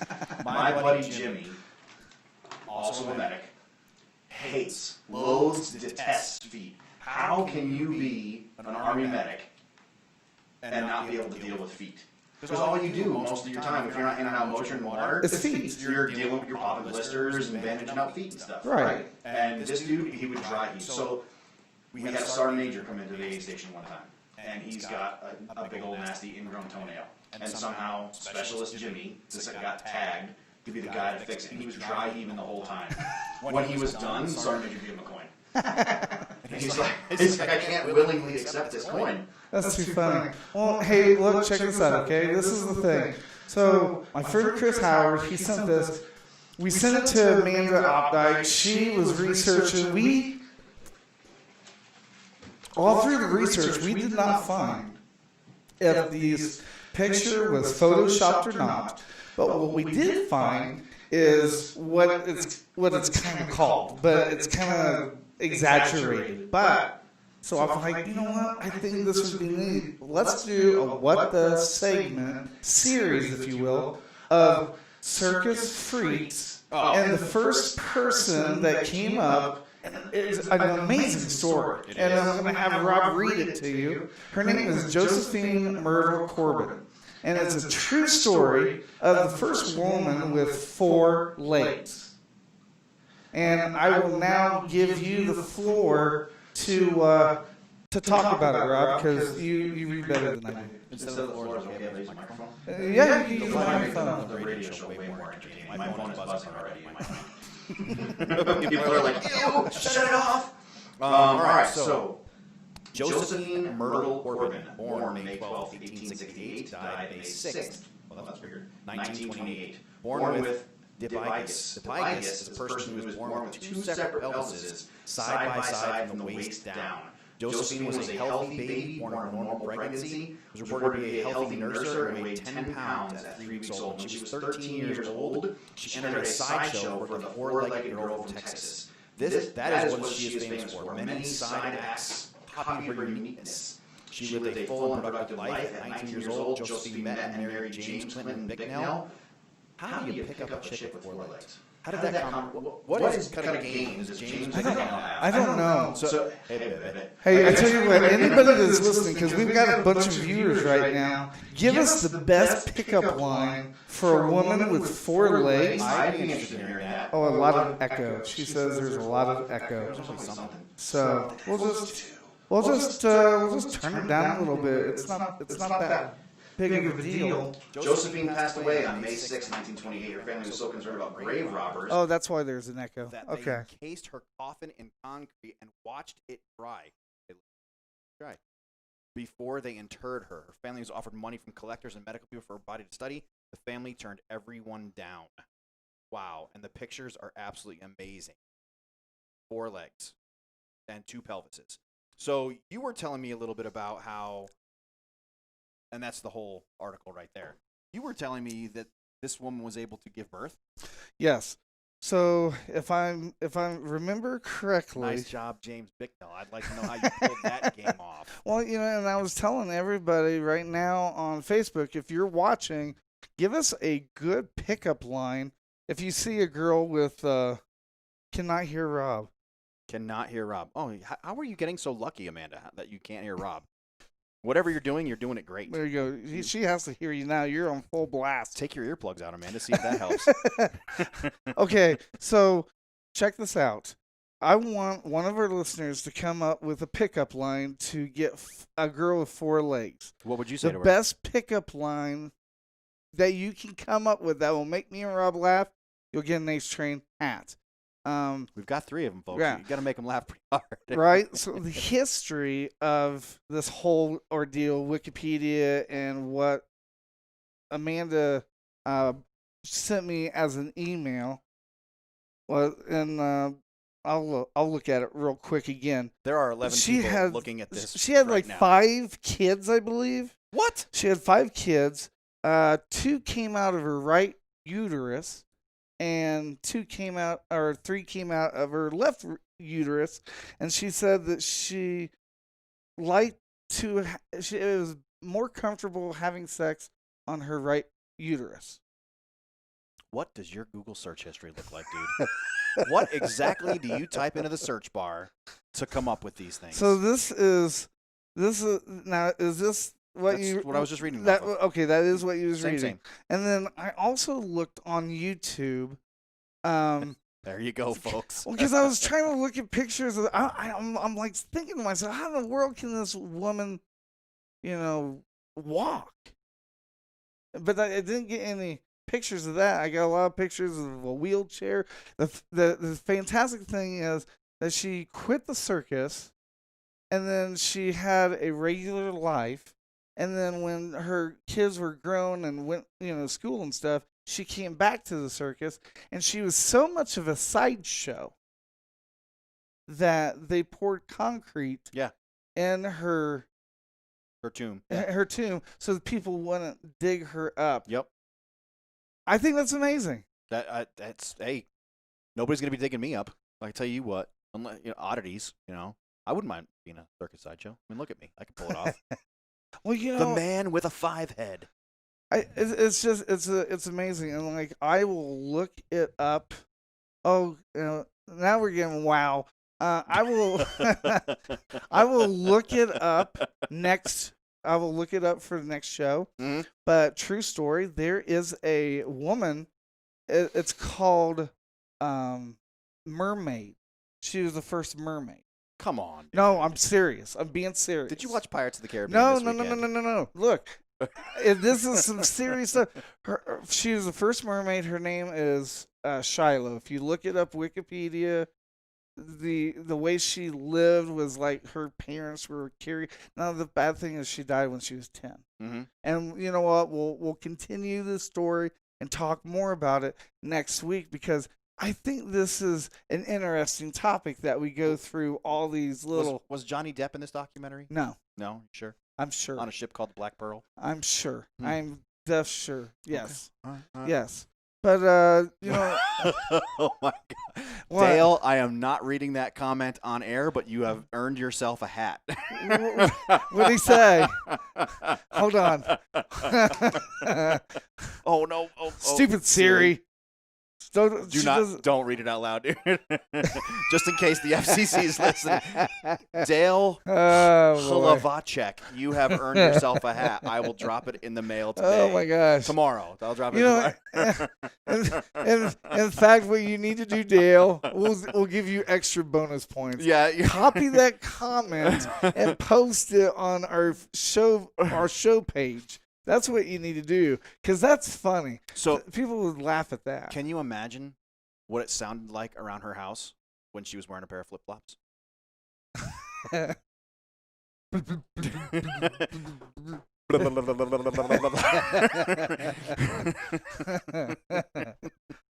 my gosh. It's so funny. You're picturing it now, aren't you? Yes, I am. I can't get the image out of my head, actually. I think if my pickup line, if I saw a girl really cute. It can't be better than Dale Lavacek's. No, I think I would go up to her and say, so, do you like octopuses? Or something like that. I don't know. I can't think of something. Not a pickup artist, huh? No, not really. No game? No game? Not really. If I ask Mrs. HTrain, do you have any game? Oh, no. Were you like the sad guy, like, please marry me, I'm lonely? The woman reminds me of Squidward from SpongeBob SquarePants. You are horrible. Oh, I think horrible people. I love our listeners. You are terrible people. Oh my gosh. SpongeBob. No, my wife would kill me for saying this, but what attracted my wife to me is she said that she liked the Vin Diesel look. She likes the bald look. The bald look. I know. I don't even look. Vin Diesel? Like if I go sideways here, like for the longest time in Germany, they nicknamed me Beluga Head because they said that I look like the beluga whale because I have a big hump right here. They're not wrong. So I get when I go to Las Vegas, you're gonna think I'm lying. Okay. But I'm not. I promise. Okay. People think I'm Dana White. I have signed autographs and taken pictures as Dana White, and I tag him in all of them, and I'm like, all the time I put Dana White gets asked all the time if people get mistaken for Rob Williams. Happens all the time. Dude. I was in Maryland. And someone asked me, "Are you Dana White?" I was like, "Absolutely, I am. Yes. Here, come on over. Let's get a picture." Amanda is that she keeps saying that she can't hear you. Well, I mean, but everybody else can hear him. I guess she's lucky. Yeah, Dale Lavacek says that he can hear me. Would have worked at Rumbies or Tequilas in Colorado Springs. Dale Lavacek, you're a bad human being, and I like you. I will go in here and see if that might be the reason. No, not I don't know. I can take this off and just yell into your microphone if that would make for a better radio show. I don't know. I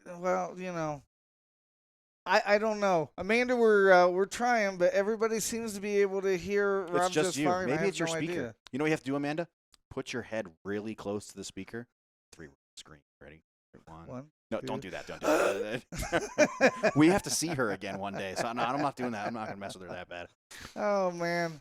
Well, you know what? I think it's about time for us to go on the music break, and then when we come back off of the music break, we'll be hitting the ugly truth. And Rob is doing the transition from military to civilian life, so I think it's going to be a pretty long segment because there's a lot of stuff that you've had to research. It'll be a pretty lame segment, I'll tell you that much. But before we go, if you email or message us on our Facebook page and you would like us to check out something, your let freaks us know. And your oddities. Yeah, let us know.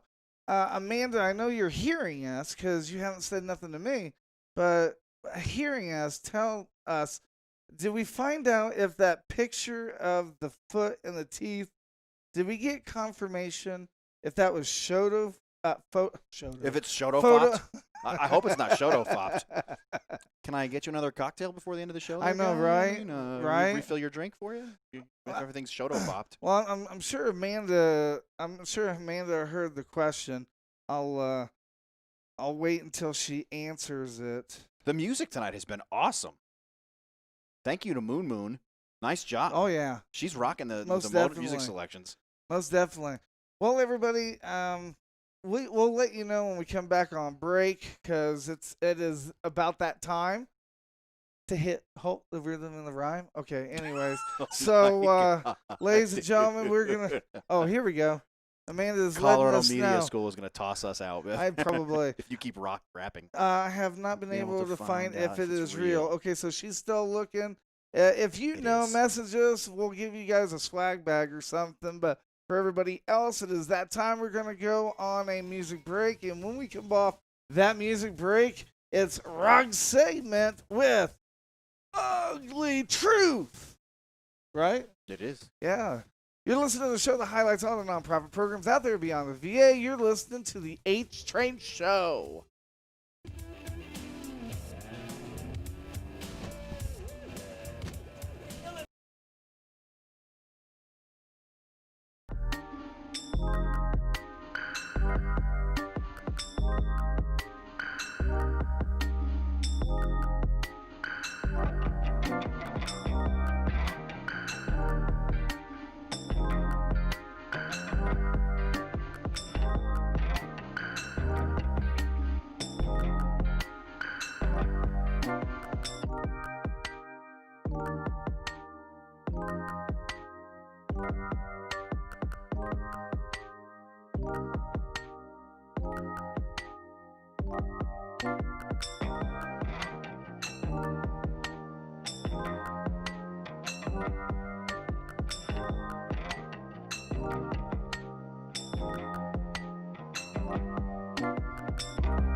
Military Broadcast Radio Network. My name is Dominic Lawson, and I am the host of The Startup Life, the show for entrepreneurs and career-minded professionals. And we are so glad and so eager to bring The Startup Life to the Military Broadcast Radio Network. Now, you may be wondering, who the hell am I?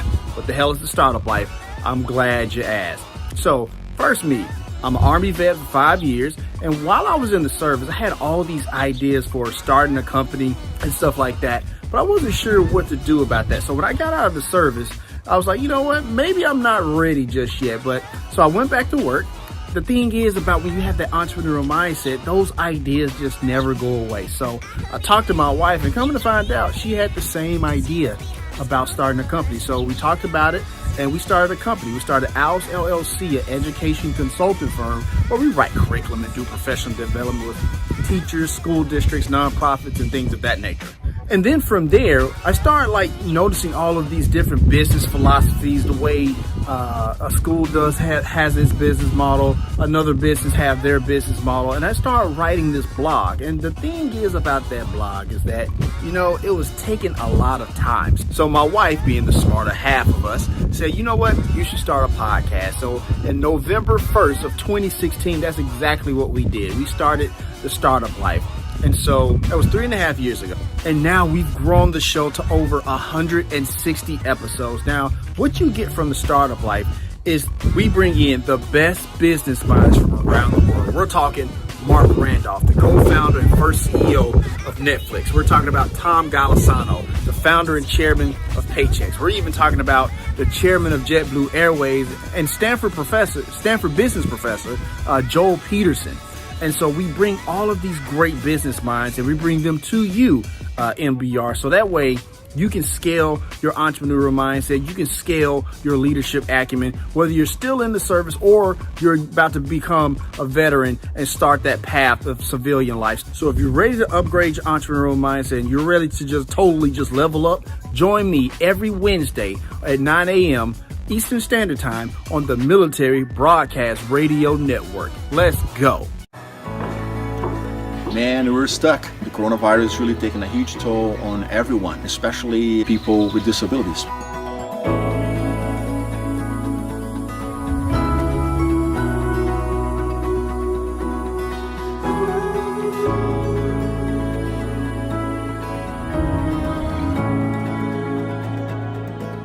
When I found out about the Paralympics being postponed until 2021, I felt devastated right away. But CAF has really helped.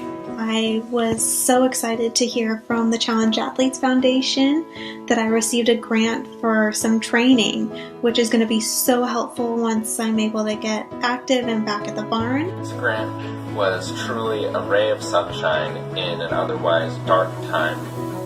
I'm smiling because I received my first CAF grant to travel all over the world. I would just like to take a moment and thank the Challenge Athletes Foundation and their donors for me to get a new basketball wheelchair. They're giving everybody that I care about and I know hope. I'm so excited to get running legs.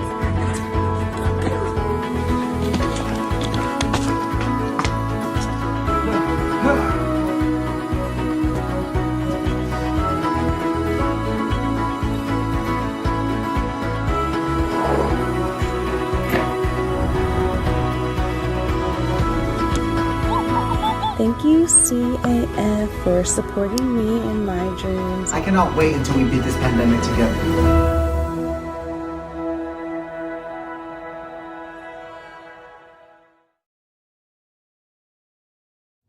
Hey, good afternoon, everybody. My name is Tim Wakeside. I'm the president of Tee It Up for the Troops. And like you, I've been kind of cooped up at home, and this coronavirus has us all dealing with these stay-at-home orders. And we decided, let's get outside, let's have a little fun, and let's see if we can also support America's veterans and military families. So our team at Tee It Up for the Troops put their heads together, and we're really excited to launch our new Step It Up for the Heroes Challenge. So the Step It Up for the Heroes Challenge is a very simple exercise where you can do it just about anywhere, and our heroes, our American military veterans, they stepped up for us, and so it's time for us to step up for them. As I said, this is a challenge you can do with anyone. You can do it anywhere. You can do it any day. We've actually come up with 6 different activities. Some are golf related, some are kind of social related, like a virtual happy hour or something like that.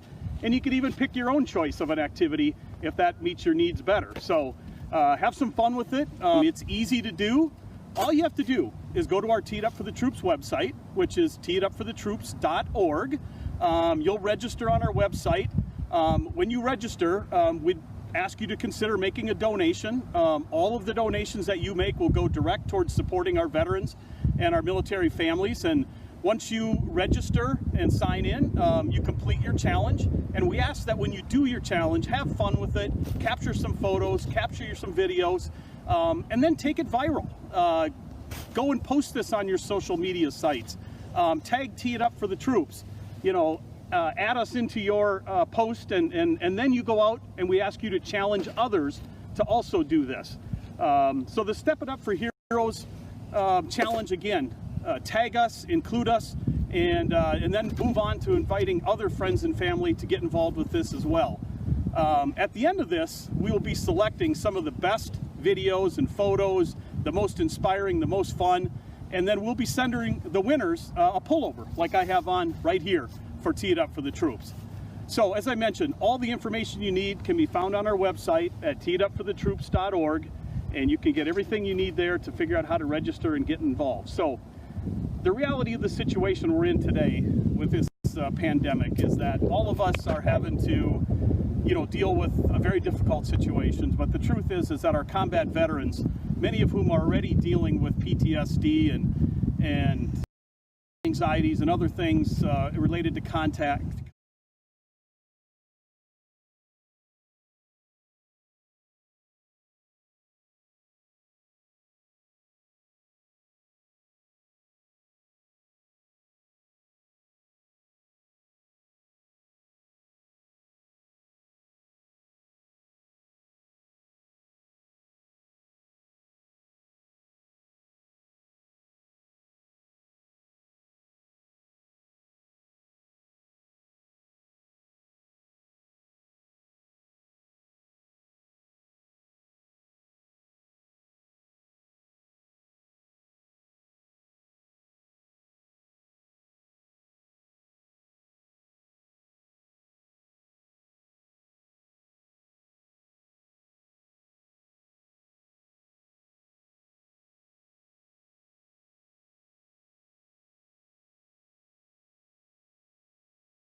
There was no sound. That's why.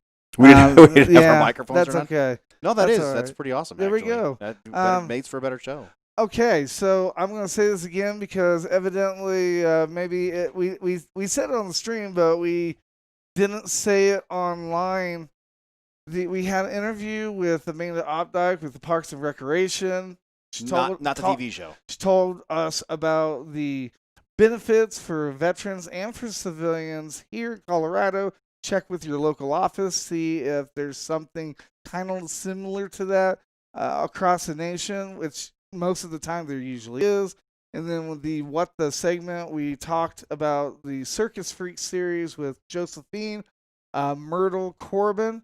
We're going to be doing that all month because I think it's interesting. The viewers think it's interesting. I saw a lot of people tuned in for that. Also, The Ugly Truth, that is getting ready to go now with Rob. All right. So if you didn't know, Rob has retired out of the military to the civilian life, and he's finding out some stuff. So when you exit the military, you don't recognize, maybe you do, I don't know, I didn't. You have the benefits that you have when you're in the military. They're good benefits. They're really good benefits. For example, SGLI, the life insurance. As I'm getting ready to retire, I can't believe we're doing a radio segment on this. I love it.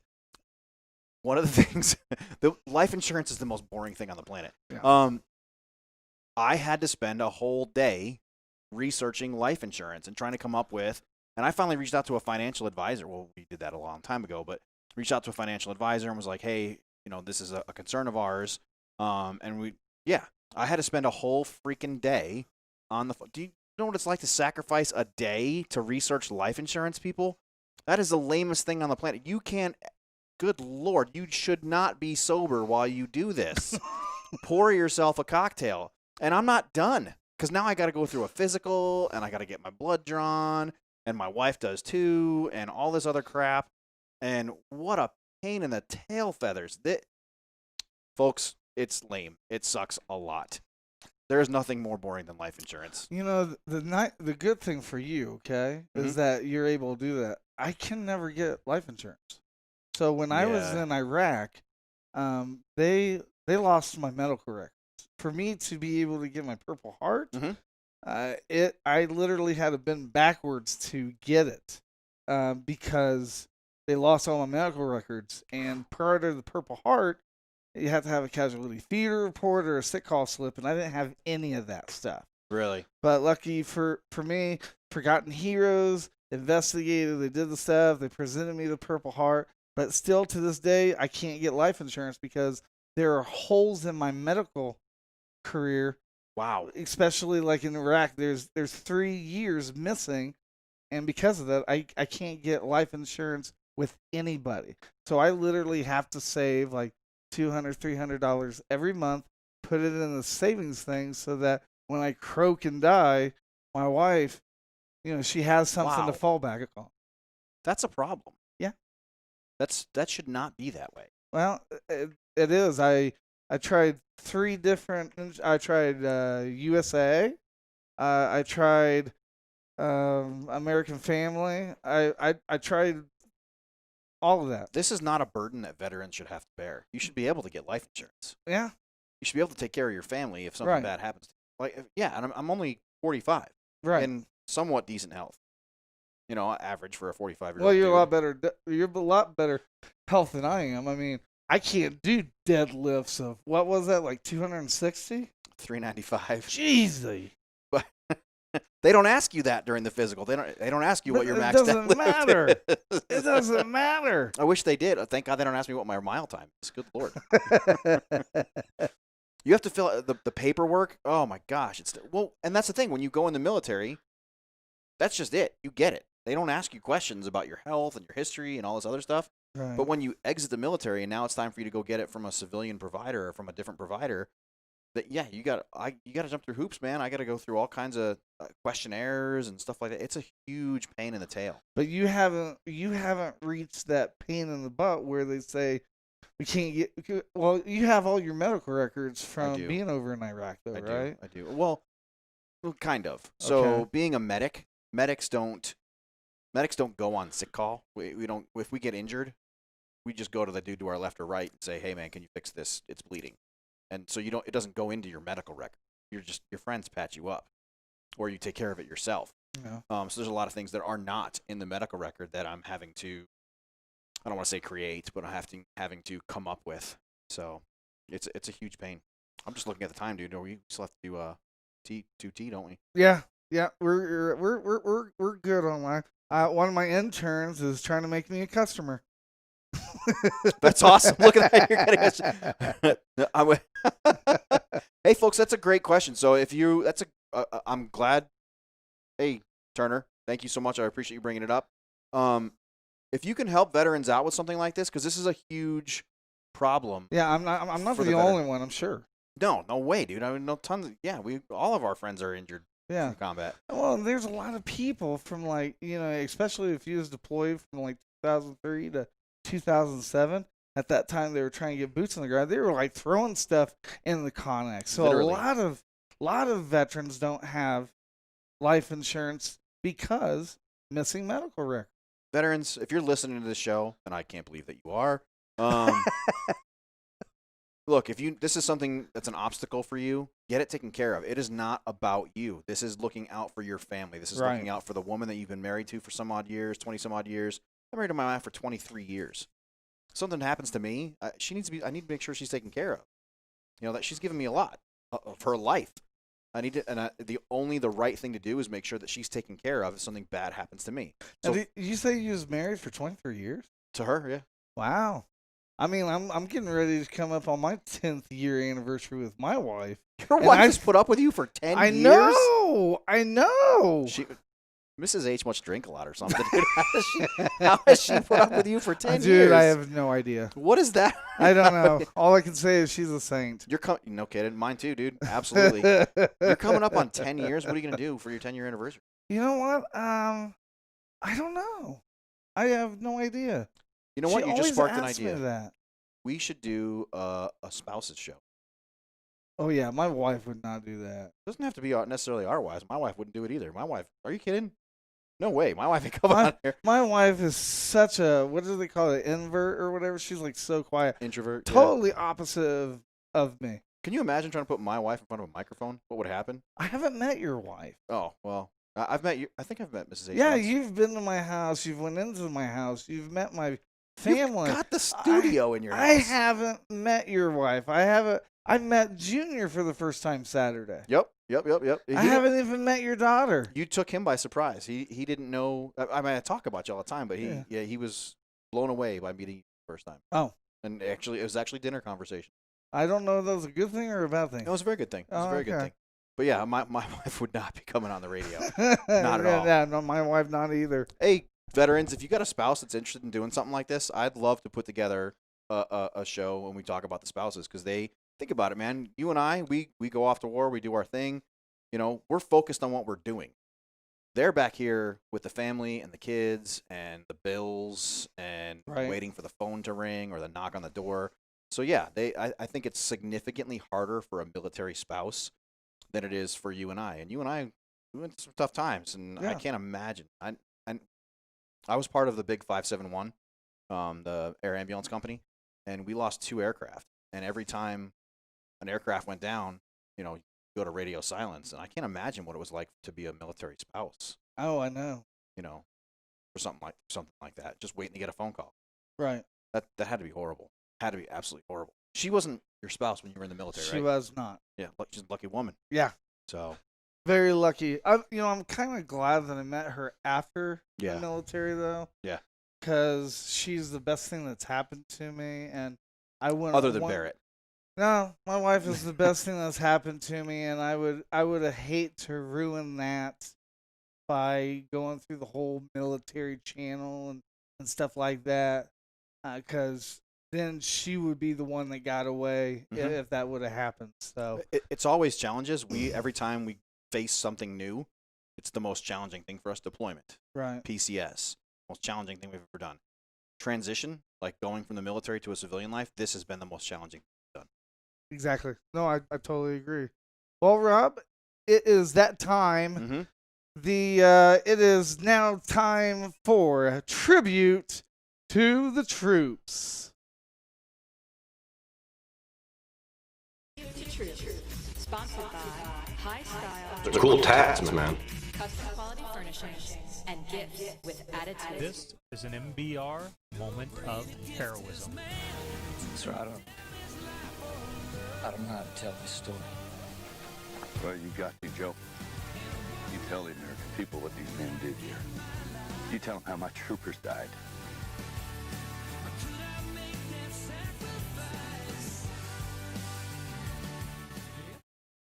Joel Thomas Finley was born May 20th, 1986. He was a sergeant in the Marine Corps and served 2 tours in Iraq. He also was a veteran of the Marine Corps. Joel passed away on June 8th, 2020.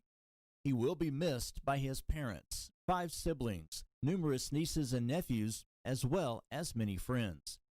On behalf of everyone here at MBR and the HTrain show, our hearts and prayers go out to the family. And as always, we thank you, Joel Thomas Finley, for your service and sacrifice. Instead of flowers, the family asks that you make a donation to Operation Restored Warrior, an organization fighting PTSD. If you ever need assistance, please call the VA crisis line at 1-800-273-8255.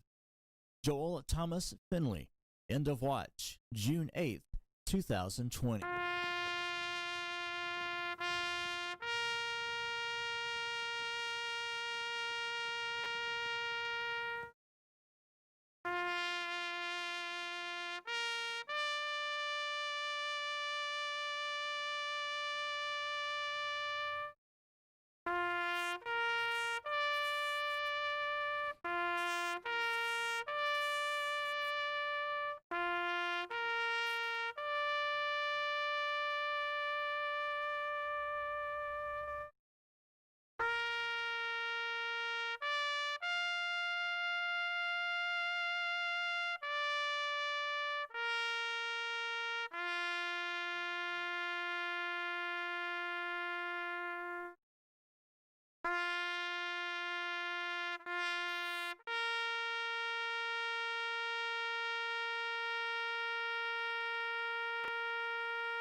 All right, well, Chrissy's, thank you so much for that. Thank you, Amanda Opdyke, for researching that for us. When we come back, we're going to hit the 2-minute warnings. Whatever you do, stay with us. Don't go away. You're listening to the show that highlights all the nonprofit programs out there beyond the VA. You're listening to the HTrain Show.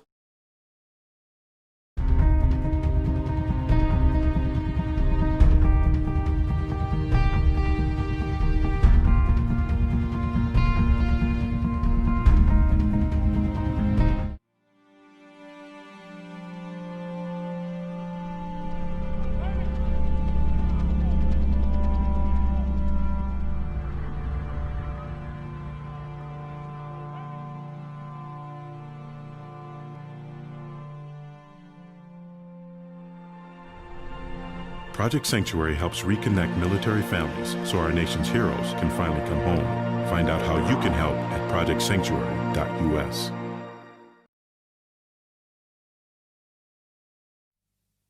Hello, my name is EJ, and I'm the host of the 80s Rock Show on Military Broadcast Radio. Each week I take you on a trip where I share great 80s rock and roll music that does not get played on the radio. The idea for the show came as a result of a playlist I created. I started to long for the great 80s rock and roll music I heard in high school on Chicago radio stations like the Loop and WCKG. So I put together the playlist, and then after a while I realized I had the foundation of what would become a great radio show. You can catch the 80s Rock Show here on Military Broadcast Radio, Fridays at 5 p.m. Eastern. I hope to see you there.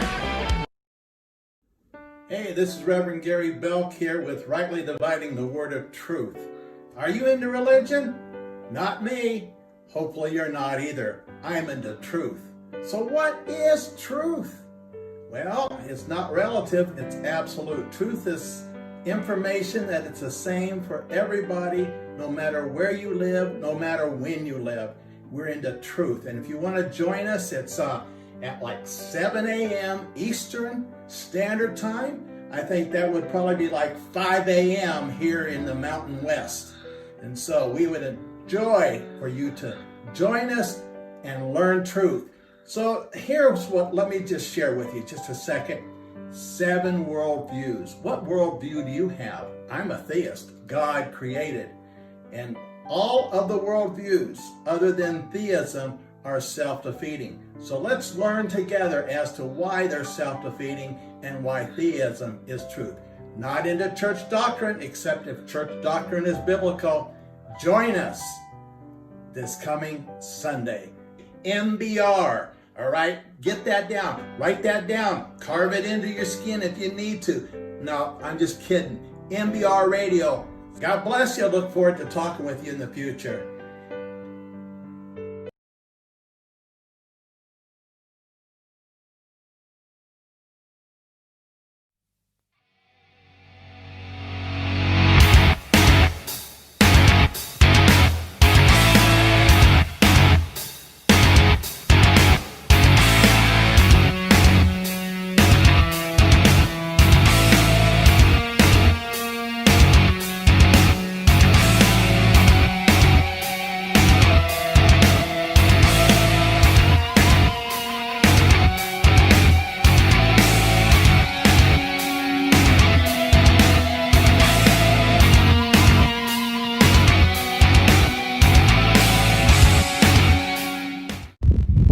Military Broadcast Radio Network. My name is Dominic Lawson, and I am the host of The Startup Life, the show for entrepreneurs and career-minded professionals. And we are so glad and so eager to bring The Startup Life to the Military Broadcast Radio Network. Now, you may be wondering, who the hell am I? What the hell is The Startup Life?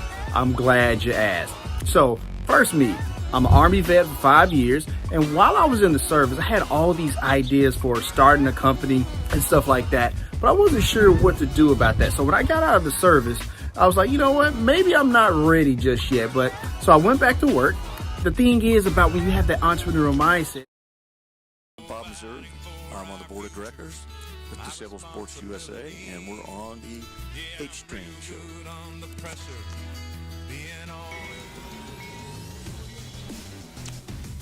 5, 4, 3.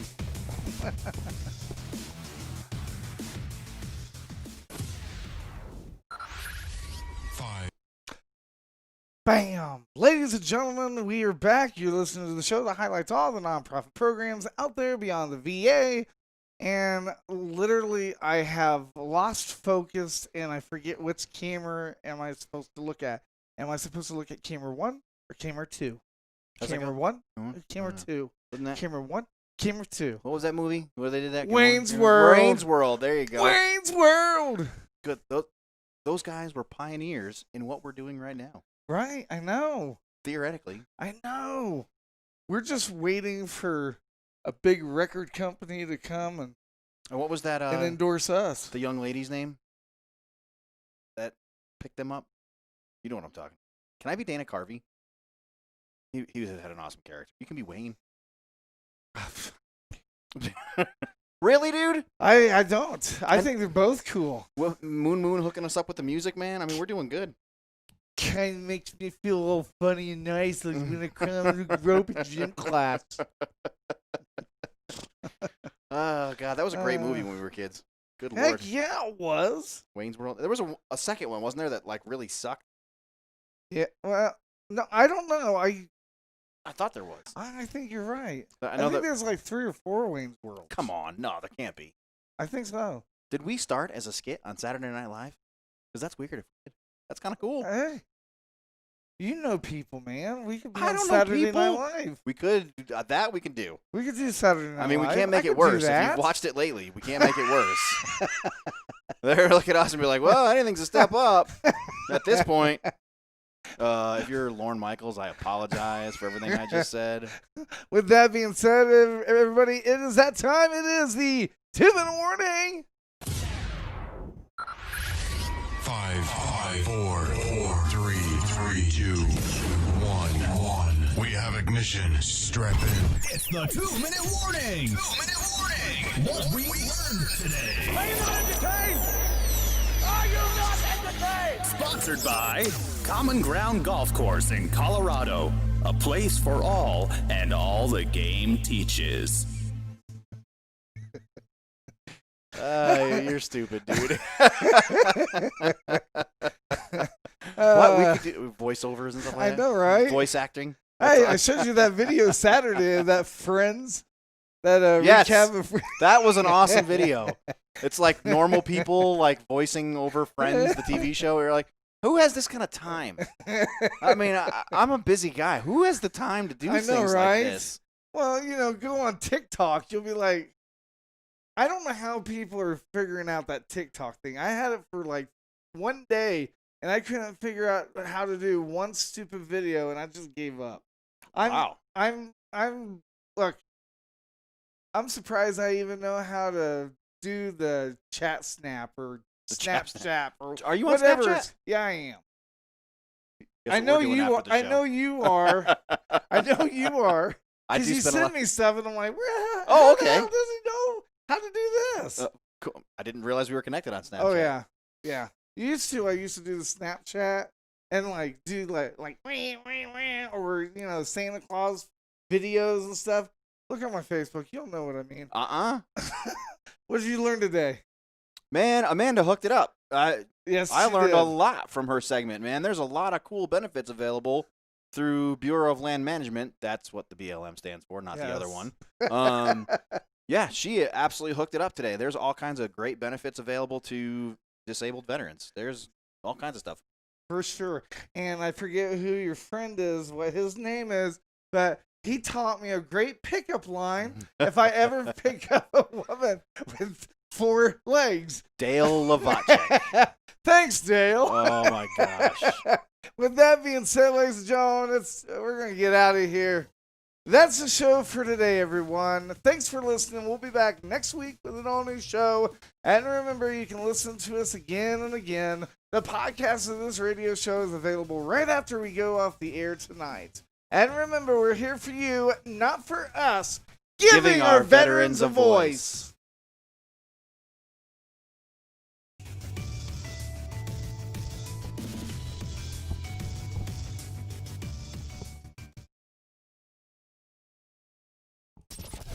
Military Broadcast Radio.